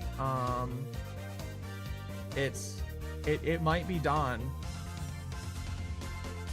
I'm certain she is Kamen Rider posing. Hell yeah, Dawn. You show 'em. You show 'em. Kids, I have no one to listen to me for years. Hell yeah, morale up. What was the secret technique Honorable Fixer Lysander employed in his resolution of the case of the Fey Forest? Speak its name in full. I've got it. It's a summer night fantasia.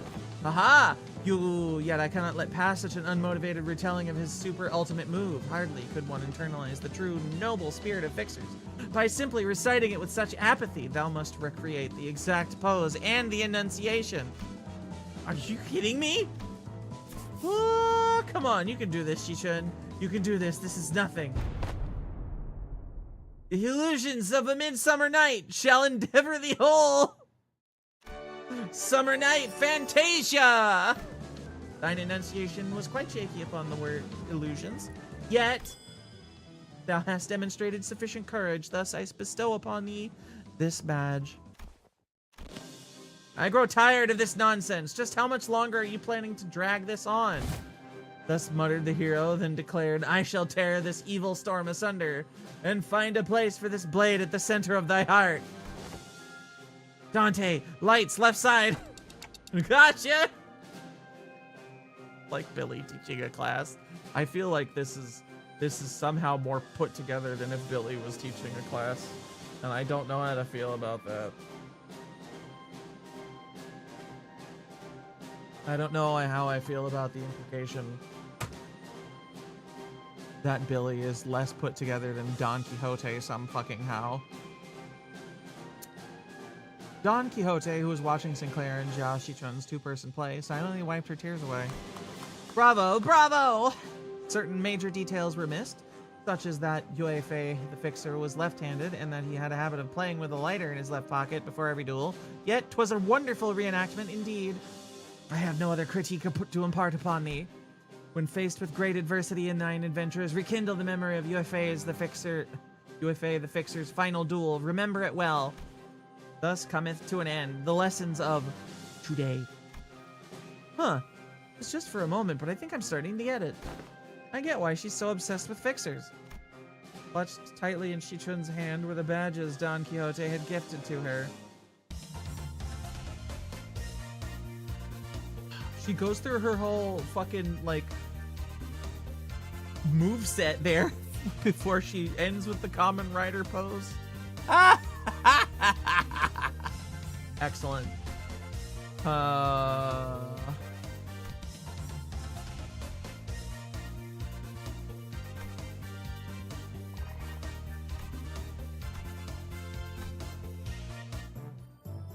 Then gained 60 max HP. Oh boy.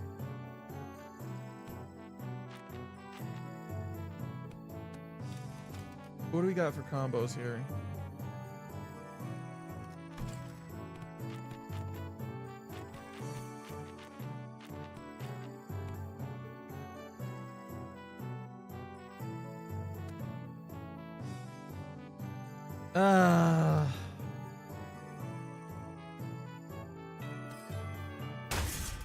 Boom! This is a component part taken from the structure that forms H-Corp. This may prove to be an opportunity to conduct an in-depth analysis on the nature of the former H-Corp singularity. It's been enduring for such a long time. Huh? You look kinda upbeat today, Miss Faust. Indeed, an opportunity to study the old H-Corp singularity is not one that comes often. As there was potential for integration into Mephistopheles, I made a request to disassemble a part of the bus's engine, but was denied. A shame. Aren't you the one who built Mephistopheles, though, Miss Faust? Mephistopheles is indeed Faust's work, but not all of it was mine. It is possible that Faust may never reveal every small detail that went into its creation. I would very much enjoy a chance to completely disassemble it, even its engines, so that it could be reassembled with my own hands. Yeah, sure. Oh, shit. shit. Managed to learn various detailed mechanical fundamentals about an old H-Corp tech. That was it? That was the whole class? Wow. Faust, no! Oh, so that's how that works. I think I get it. Didn't think this is how I'd get to learn more about the old H-Corp. I didn't think I could do much against the reconstruction days right now, but this knowledge will certainly come in handy when the day comes for me to gradually dismantle that iniquitous thing. The day when Hongyuan can be a place where people can live without fear. Faust stole the hell out of a bunch of other people's work. Most of them were also Faust.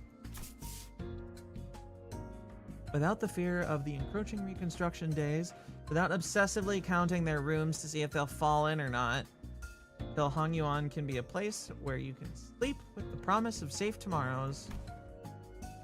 I'm sure you'll pull it off. Oh, and I learned a lot during this lesson too, Miss Faust. Bang! Voltage must have... Huh. The voltage must have been set too high. Repeating experiment with a different combination of fuses and wires. There's supposed to be a lesson somewhere in there, right?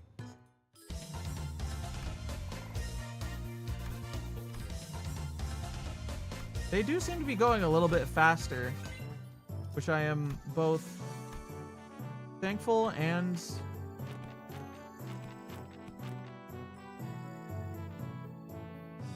not for. All right, guys. It's time for our best man, Greg, to teach something to Shichun and see how that goes.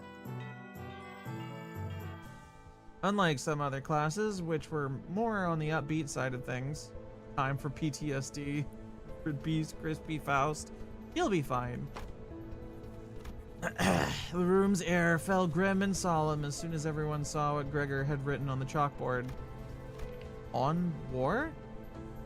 Losing a wing war leaves a much larger, longer-lasting impact than some medium enterprise closing up shop. Alright, Ji-chun, this is how to slit a throat. No, that's probably gonna be fucking Ryoshi's lesson. Might be too soon to talk about this, but we came pretty darn close to one recently, didn't we? We were this close to a large-scale war breaking out right here, which absolutely would have happened if Miss Ji-chun had failed to finish her ascension. It would have spread like wildfire, too. So, my class is going to be what exactly happens when a war... Oh. A piece of chalk slipped from Gregor's fingers as he went on to scribble something on the board. His left hand was trembling as though the room's temperature had plummeted only for him. Man, why is it kind of... Excuse me. Miss Silu, is it okay if I smoke? Go ahead. You good? Well, when else am I gonna get the chance to share the realities of war right to a wing chief executive officer's face, huh? Moments that just don't come off your skin, no matter how hard you scrub them, you know? Hey, take a break if you need it. I'm gonna listen to every word you have to say here today, no matter how long it takes. And do I appreciate that sentiment? Well, still though. Can't dilly-dally when Miss Ji-chun's got other stuff to deal with, huh? So, let's take a look at how things were at the very beginning of the Wing War, you know? Eh? Now I know enough about urban and trench warfare to give an explanation of my own. And that's why the smoke war fronts were mostly characterized by trench warfare. Risk fighting in concrete jungles by enemy. Everyone tried to draw each other out into an open field battle, which naturally turned to trench warfare. If you're expecting goofiness, you receive realistic PTSD instead. Yep, so it would seem. Greg, once again, being the real one here. Of course, every wing war has a different singularity, so this isn't really applicable to all cases. It's just that the former G-Corp found flat plains easier to maneuver in. I feel like Dagwan Yuan could make a pretty good use of Hangyuan as a defensive fortress, especially with its internal structure constantly shifting around, which the Heishu know and use very well. Yep, probably. This should explain why they were hesitating outside Dagwan Yuan. Remember them dumb fellas? The ones we met who were going in circles? Not to mention how the Heishu all utilize the the topography of Hongyuan differently, even if an outsider were to get a read on how one of the branches maneuver around Hongyuan, as long as the 12 Heisho branches are sleeping, Hongyuan is unassailable. Well, despite going into all that, I'm sure we all know what the best answer in all warfare is. Not having a war in the first place? I'll be honest, I can't stop thinking about some of the stories you've been telling us. I can imagine what it would have been like to have not only witnessed it, but go through all that. We did visit your fathoms, Gregor, but that wasn't even the tip of the iceberg. The city was devoured in smoke, the citizens in madness. He'd always shrug off those stories of ramblings in the past, but during the war, he stood at the center of the heartless machine that was the city, its every gear calibrated to slaughterhouse precision, to maximize the death of its people. Yep. Some words just kinda exist to rip you up. There, he must have witnessed things far worse than the worst the city presently has to offer. His eyes gazed beyond the veil of the bygone past, shaking restlessly in pursuit of what was no more. Ah, boy. Sorry, fellas. I'm afraid I got carried away lamenting what happened that I forgot this was supposed to be a class. I'll be sure to prep something more useful next time. Oh no, everything you told me really solidified my resolve. This chaos within Hongyuan needs to come to an end soon, lest something horrible could happen. I'm heading to my next class. Wait for me! Even after the two students had left, Gregor lingered in that room for a while, lighting up cigarette after cigarette without erasing what he wrote on the chalkboard. Smoke soon filled the room. He left only after emptying most of the entire pack. Or almost emptying the entire pack. Chain smoker alert. It's how he deals with the PTSD, I guess. I mean, fuck, that's awful.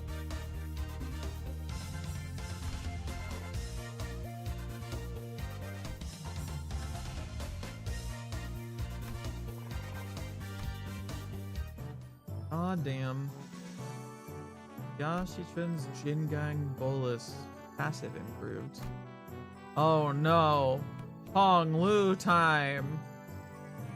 Greg seeking deep into trauma. Meanwhile, Dawn. Really enjoyed how serious they treated that. I agree. That was good.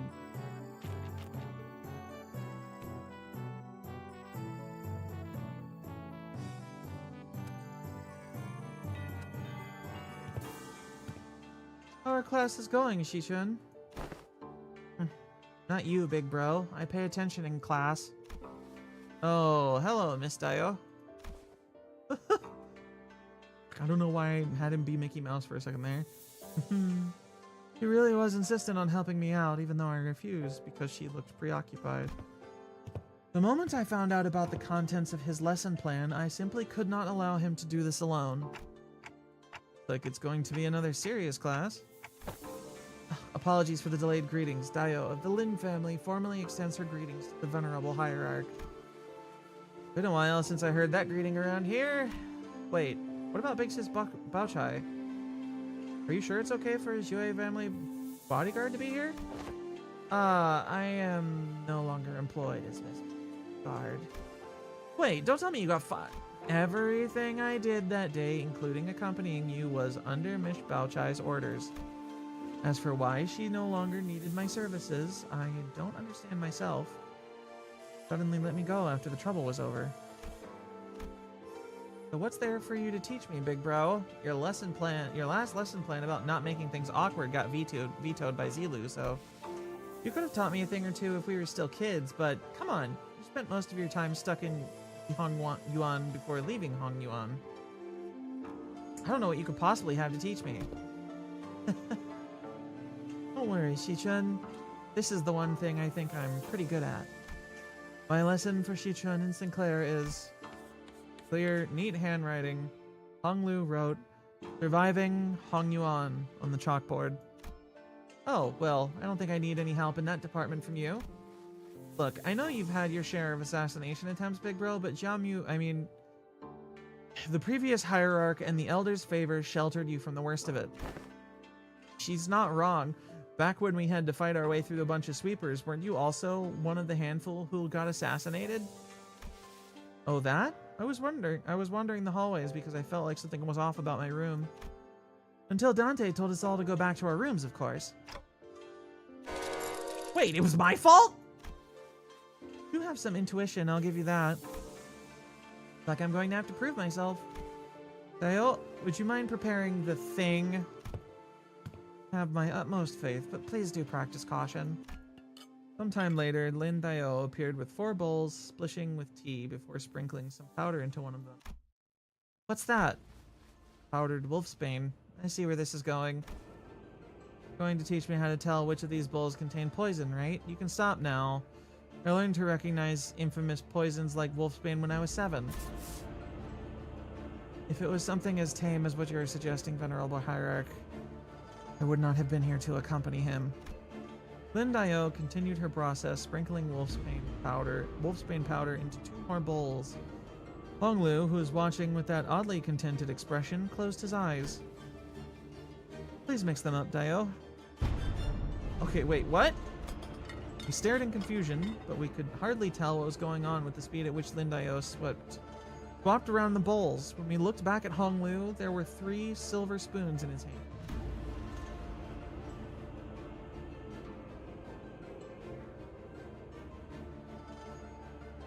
Those silver spoons were custom made at Dagwan Yuan's request. Must-have item for children of the 4 great houses. They can detect non-sulfuric poison as well. Yeah, I know. They're actually, Actually what? Nothing. In Hong Yuan, where we are beset by threats of assassination from all directions, knowledge alone isn't enough to save you. The heck are you? Hong Lu opens his eyes before Jia Shichun can finish a sentence. Then he throws the silver spoons in his hand like throwing pins toward 3 of the bowls. He immediately chugs the 4th bowl, which he hadn't thrown a spoon at. Holy crap, are you insane? You barely even checked them for it. Shiren's Nuer tea is always delicious, even when cooled. 3 silver spoons Hong Lu cast it earlier were slowly melting away after becoming tarnished black. Is wolfsbane poison supposed to melt through metal? People like to be thorough with their poisons in Dagwan Yuan. Since everyone's been trained for immunity since childhood, you have to make a mixture of various poisons to have a real effect. Fine. I don't even want to argue. What's your secret? I want to know too. Do they sound different or something? I just went with my hunch. Just a hunch? How are we supposed to learn from that? We're not Heathcliff, you know. You'll get the hang of it after a few tries. I'll help you out. Shall we begin with 2 bowls? Damn. Hong Lu out here with his lesson plan on how to recognize poison by vibes alone. Oh, right through every assassination method Hong Lu prepared. Hong Lu out here pulling the assassination classroom bullshit on them. Honestly, probably valid and reasonable, but like, damn. A gun pops out of one of the bowls and shoots Shichun. They gotta be careful with her. If they accidentally kill her, they can't bring her back like they can with a sinner who dies from this bullshit. They gotta be like actually genuinely careful to not just fucking delete her by accident.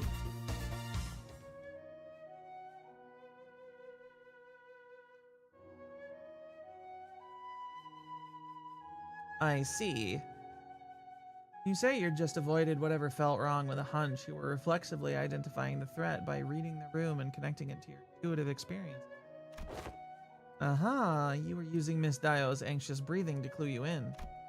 So this is how you managed to survive for so long. Listen carefully, Shichun. I know that the adepts of each Heisho will come to your aid with a flick of your wrist. And I know that your residence, Huan Xiangwu, will be engineered by the best craftsmen to become a safe fortress, stocked to the brim with all kinds of useful boluses to protect your life. Even still, there will come a day when you start to feel this creeping sensation whose origin you can't identify. And when it does, I hope you won't brush off that sensation as nothing. You're worrying over nothing. Yichun whipped around away from Honglu as if to express dissatisfaction, but her softened expression told me that she was glad to see him worried. Hell yeah, clock sees all. the ridiculous variety of classes that they've got her on is the best part of this, because we've got city planning and architectural engineering. We've got fucking drama / fixer history. How not to die by pure vibes, and sit down and listen to old man Greg's story about he watched a man get fucking ripped in half by a crazy bug dude. Fucking urban and trench warfare. Amazing. Trauma dumping. Class. Oh, and then we also have, please learn to self-reflect before it gets everyone that you're in charge of killed or something, or you killed or whatever. Please just learn how to introspect on yourself. It's really important, guys, I swear. Please look into the mirror and I need you to understand that you have to be able to listen to your internal person. This is really important.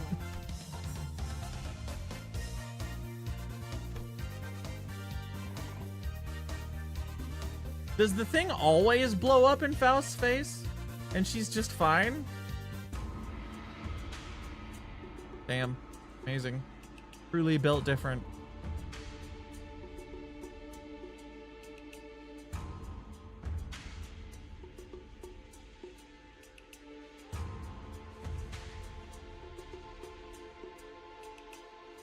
Every 6 days, you will be subjected to midterms prepared by the board of directors.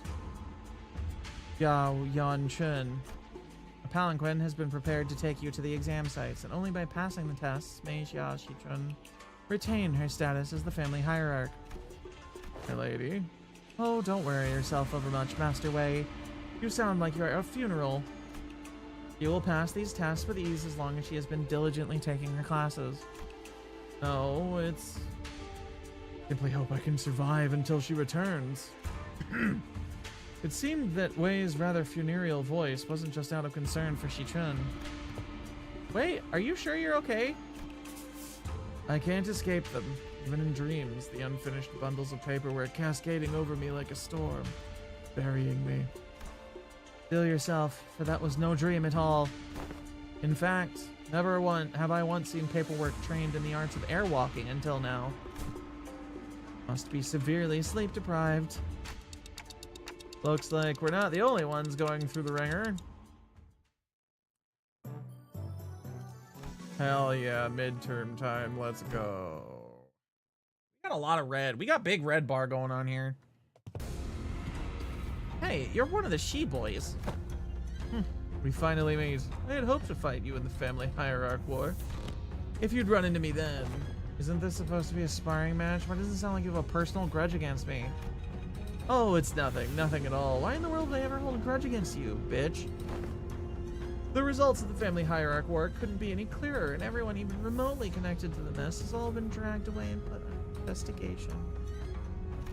And hey, guess what? They dragged away half my family, which means more room for me. I should really thank you, right? Honestly, why don't you just declare a war against the Shi family at this point? Wouldn't that be much easier? War is not easy. It never is. What are you on about all of a sudden? It's not something we should be talking so lightly about, even as a joke. Your family was arrested because they're under investigation for treason against Daguan Yuan. If they're innocent, I'm sure they'll be released soon enough. I know it's pretty much a given that they'll all be ruled as guilty, regardless of what really happened. You know I can't even pay them a visit because you've hidden their cells all over Hong Yuan. They're not hidden. All holding cells within the Hong Yuan have always been designed to move around in very short intervals. You know, that does seem like the kind of design that would lead people to make unfortunate assumptions, though I'm sure the initial purpose was to prevent escapes. I recently gained a better understanding of Hong Yuan's structure, so I'm planning to change our policies so that prisoners still on trial are allowed to have fixed locations. You know, it may have, at one point, some strange point in Hong Yuan's history, been an attempt to have people who were actually pursuing justice and the truth about a situation, not have their suspects and information sources assassinated out from under them. Perhaps. To be vaguely generous about, you know, why it could have been done. I don't actually know why, but there's a possibility that it was like that. That it was done for that, but you know, I got a feeling it's the shittier option. Really? Where'd you... I was lucky enough to take a few excellent classes recently. Suspects can't die if they're always being moved. That's right. Welcome to witness protection.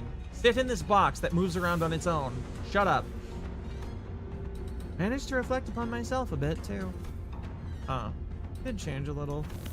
Bill, you better not expect me to go easy on you. I've got my own things to take care of. Good. Come on. Let's do this. Many illustrious fixers of the past have said that naught but disparagement awaits unjust victories. Damn. She truly is the main character right now. Hell yeah. Hell yeah, girl. You get in there and you kick his ass. Pong.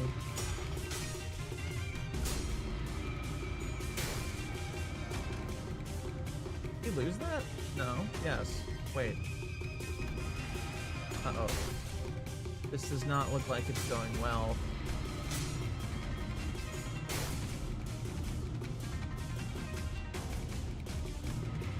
Oh, we got a favored.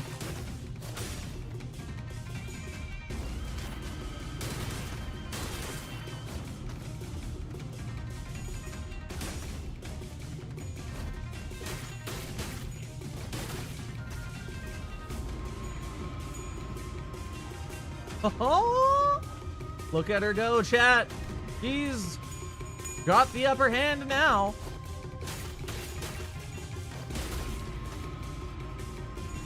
High sanity moment.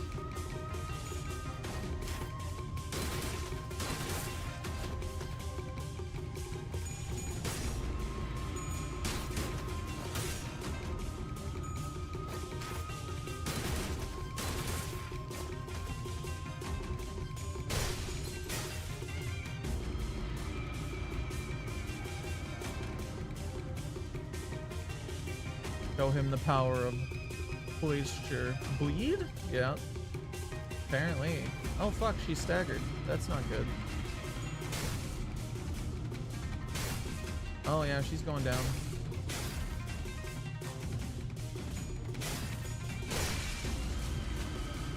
Well, fuck.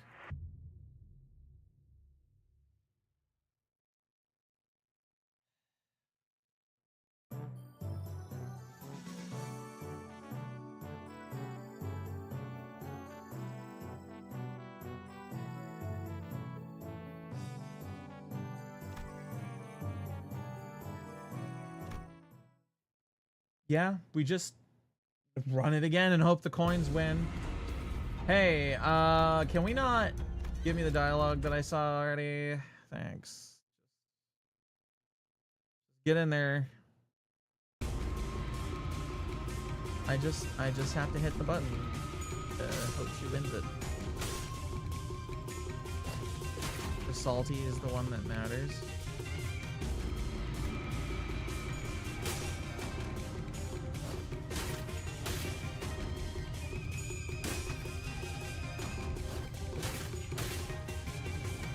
So much rupture count. Okay, she's kicking his ass this time.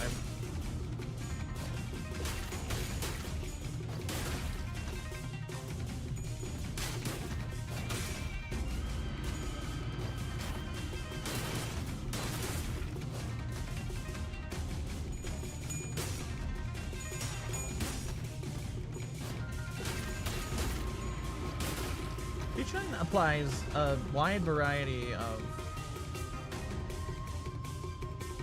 status effects by the looks of it.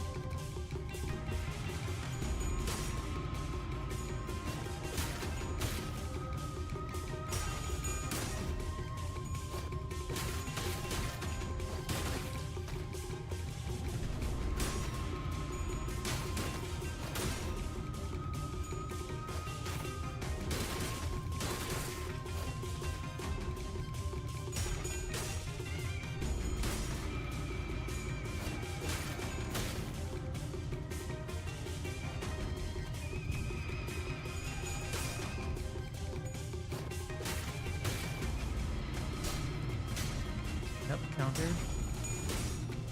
Pretty sure one of these skills... Ah!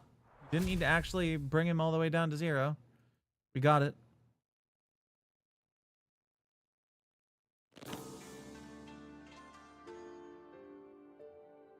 Good for you. You won. Now stop giving me that look and get out of here. Lost most of your clan during the family hierarch war, didn't you? He really is. Oops, all count. Oh, it would seem. Yes, indeed. Yeah? So what? Are you calling me a penniless loser? Yeah. You little... I'm sure that's what I look like to you, too. I don't want your... Sorry. Fuck. Every clan member who died in the evaluation to have died for nothing. If I show weakness, that means I'm making everyone who participated in the evaluation look weak. So I'm going to win, and I'm going to win without the fertile soil my predecessors left behind. Because their legacy was unjustly nourished by the blood and tears of Hong Yuan itself. Yi Huazhen. You are tenacious, determined, and strong of will. That must be why everyone stood by you down to the last man. You knew my name, ma'am? You. So, what do you think? To make them sing your name in glory for the remaining history of Hong Yuan? I have an offer for you, dumbass bully. Oh shit, it's Ishmael time. Get ready, chat. We're gonna learn about whales. Exploring and overcoming the unknown. Jianghu journey, huh? Interesting.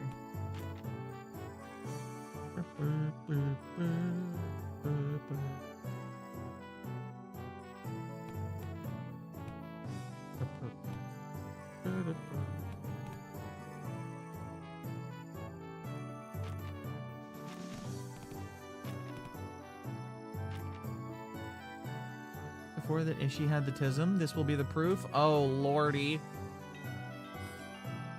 Oh lordy, lordy, lordy. This is gonna be a mess.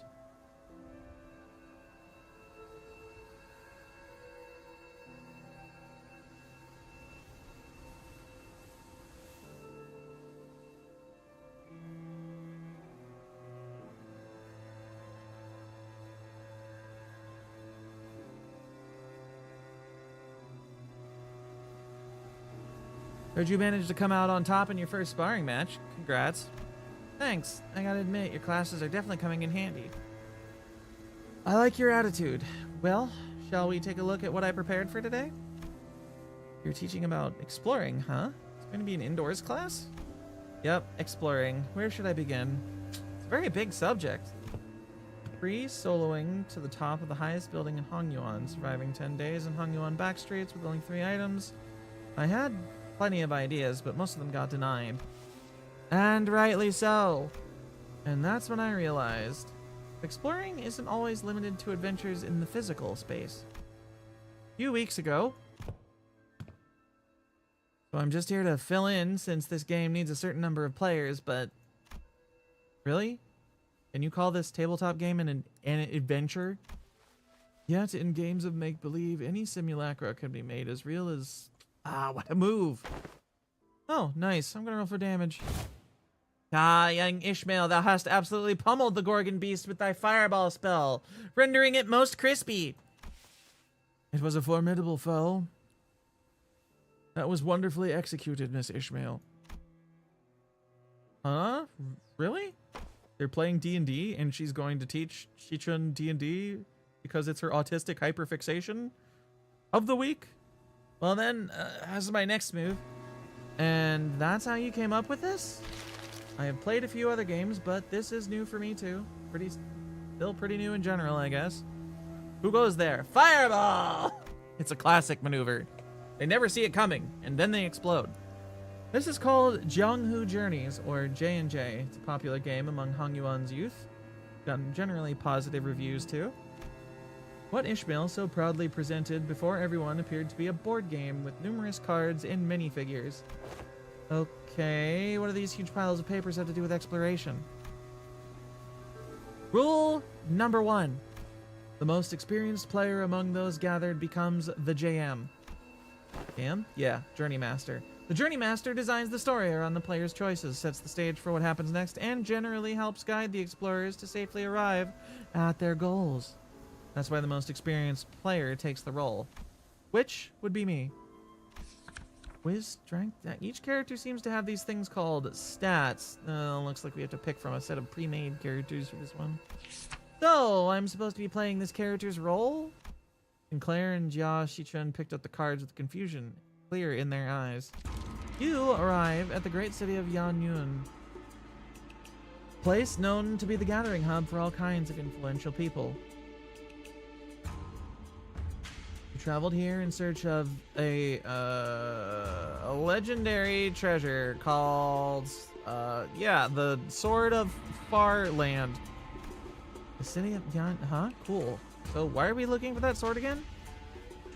Woo! It's because, so there's this legend in Yanyun about how the sword of, the Tianya sword is the only way to quell the chaos of these lands and bring peace to its people.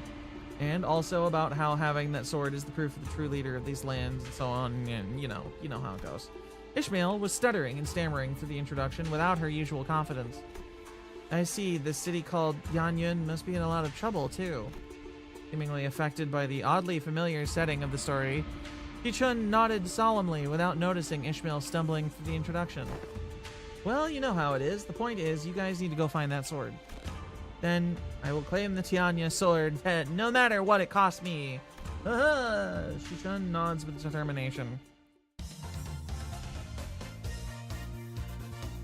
Why did they... Not that I, don't believe that D&D is a...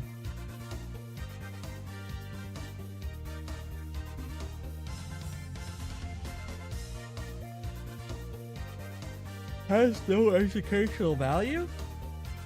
I'm just not sure what it teaches her of value to this current time. Anyway, from the rumors you've gathered, it seems that the Kazan Keep might have heard of the whereabouts of that sword. What will you do? I walk up to the Kazan Keep, chat him up, and try to gain his trust. You sure? Remember, your whiz is extremely low right now, which means that you'll find it hard to form even the simplest sentence.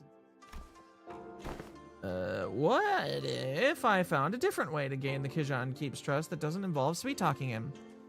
I have a pretty high strength stat, which would give me access to certain alternative methods of persuasion that doesn't require skill in speechcraft. Oh no, ads. Ah!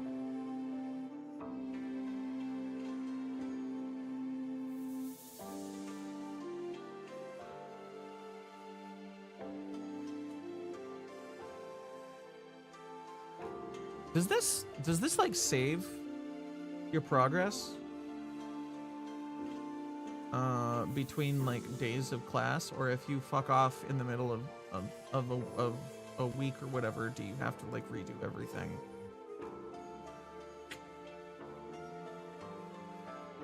Because as much as it annoys the fuck out of me, I am running out of energy because I am an idiot. Did not sleep well. Also, because talking is very hard.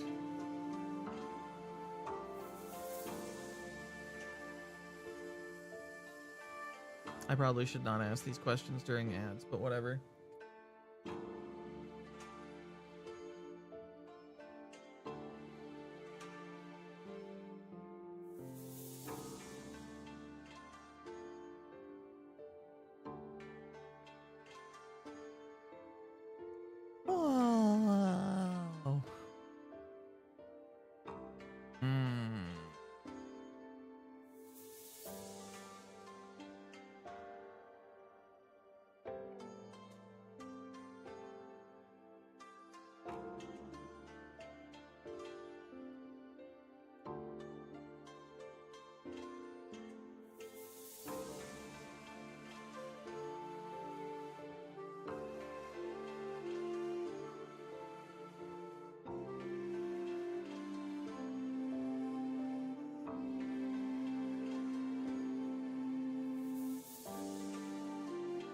What?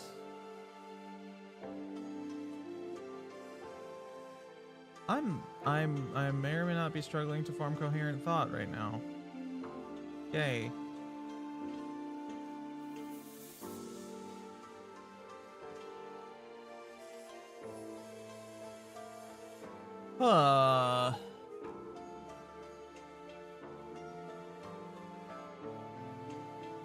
Hello, chat. Welcome back from Ad Town. How's everybody holding up, by the way? Because I am falling apart a little bit.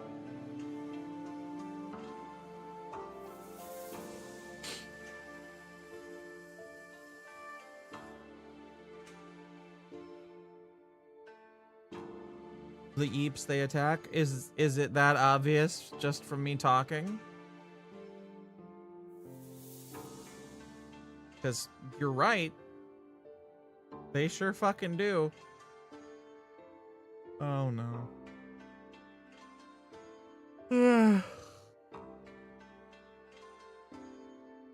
There's been a couple yawns too. There have been a few so far, yeah. I've not got much more in me, so I think I'm gonna finish out this day and call it quits, because it's just kind of hard to think, honestly. And I should probably honestly go to bed immediately after I stop stream, but I'm not gonna do that because I'm stupid.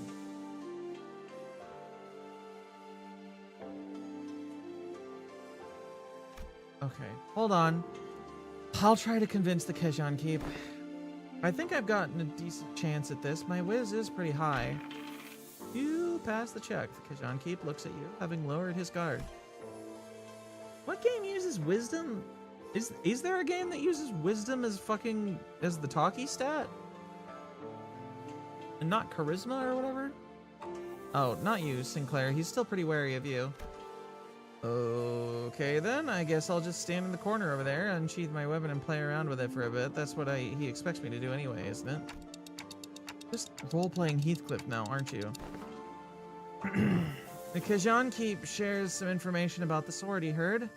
He explains that the party should seek northeast toward Yinshi Mountain. But what's this? Tears begin to well in the Kejan Keep's eyes as he continues to explain.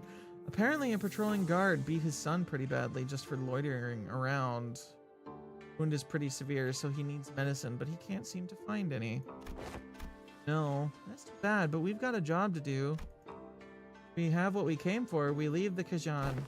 Well, they say that JMs aren't supposed to interfere with the player's choices, but let's be honest, I would have made the same choice. You can't stop to help out for every little side quest when there's a whole lot of adventure to go through. No, we're not leaving. I'm going to get him that medicine. What? After a few turns of various trials and tribulations for Sinclair, Kejan Keep's son, who fortunately was able to recover, hears your story and hesitantly shares what he knows. You realize that he's talking about the fairy Yaoguai, guardian of the Tianya sword. He explains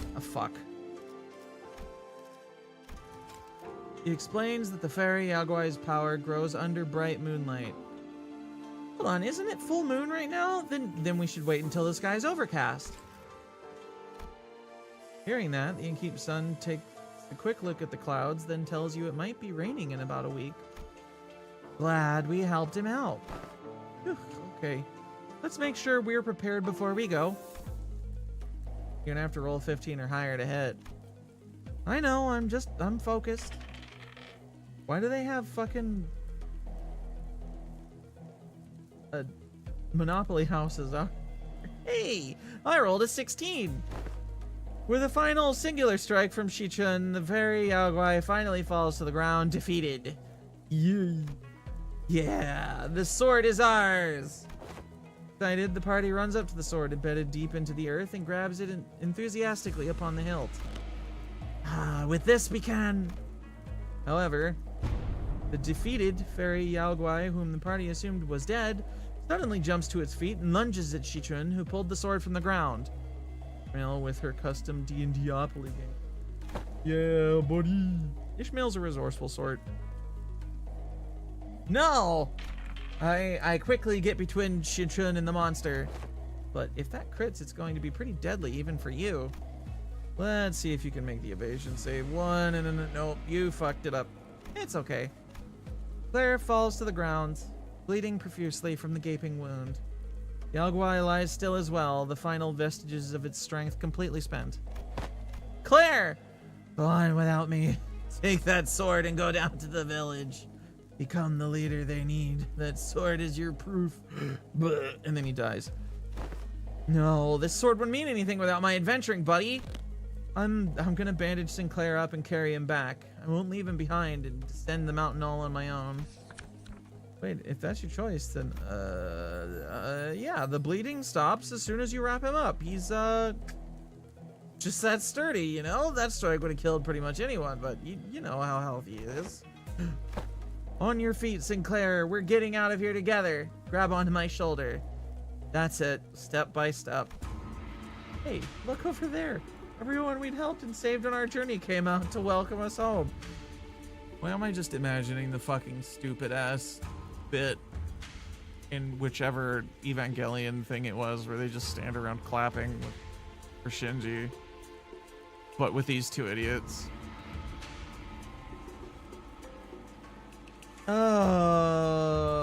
Congratulations, right? That is 100%. You're right. If it weren't for you, Sinclair, I never would have stopped and talked to every single villager there to hear their troubles. Sinclair doing his best impression of Raven's character getting air juggled by a Tyranid and surviving. Excuse you? My character didn't get air juggled by a Tyranid. She got fully impaled through her chest by a scything talon. And didn't die. Because... Congratulations, clap. The sword was only a symbol all along. All of our efforts and the experiences we gained in our journey for the sword were what taught me how to be a good leader, not the sword itself. You're right, the real success of this adventure was everyone's efforts along the way. I think the game overtook the class at some point along the way here. Dante is the only one with the true distance to see why this is kind of a stupid idea, but I also get how this would help her in the end.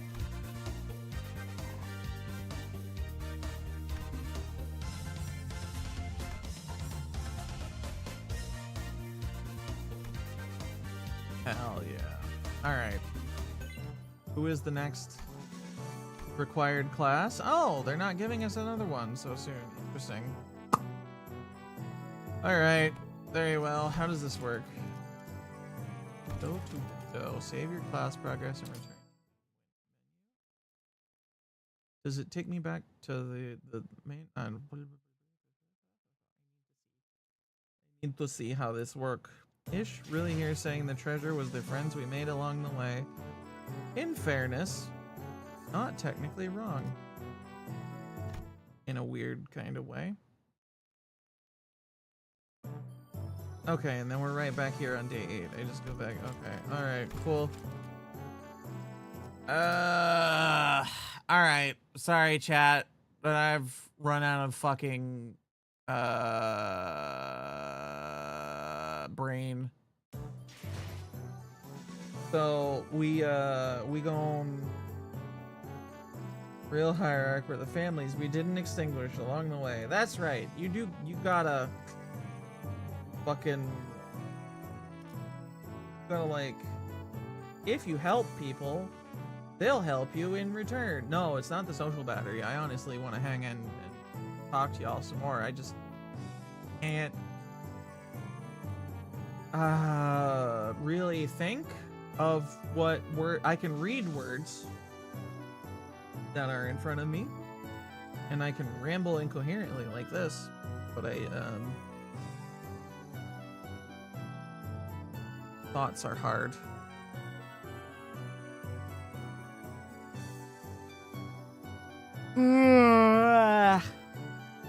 Big yawn. Alright, good night, everybody. Be back on Thursday. Pretty sure it says on the schedule on the Twitter and shit. And Blue Sky and whatever. Which I think is posted somewhere on the fucking stream page. I don't actually, you know, I should know this stuff better, but I don't. And that's not gonna change tonight. Good night, everybody. Bye-bye. See you next time.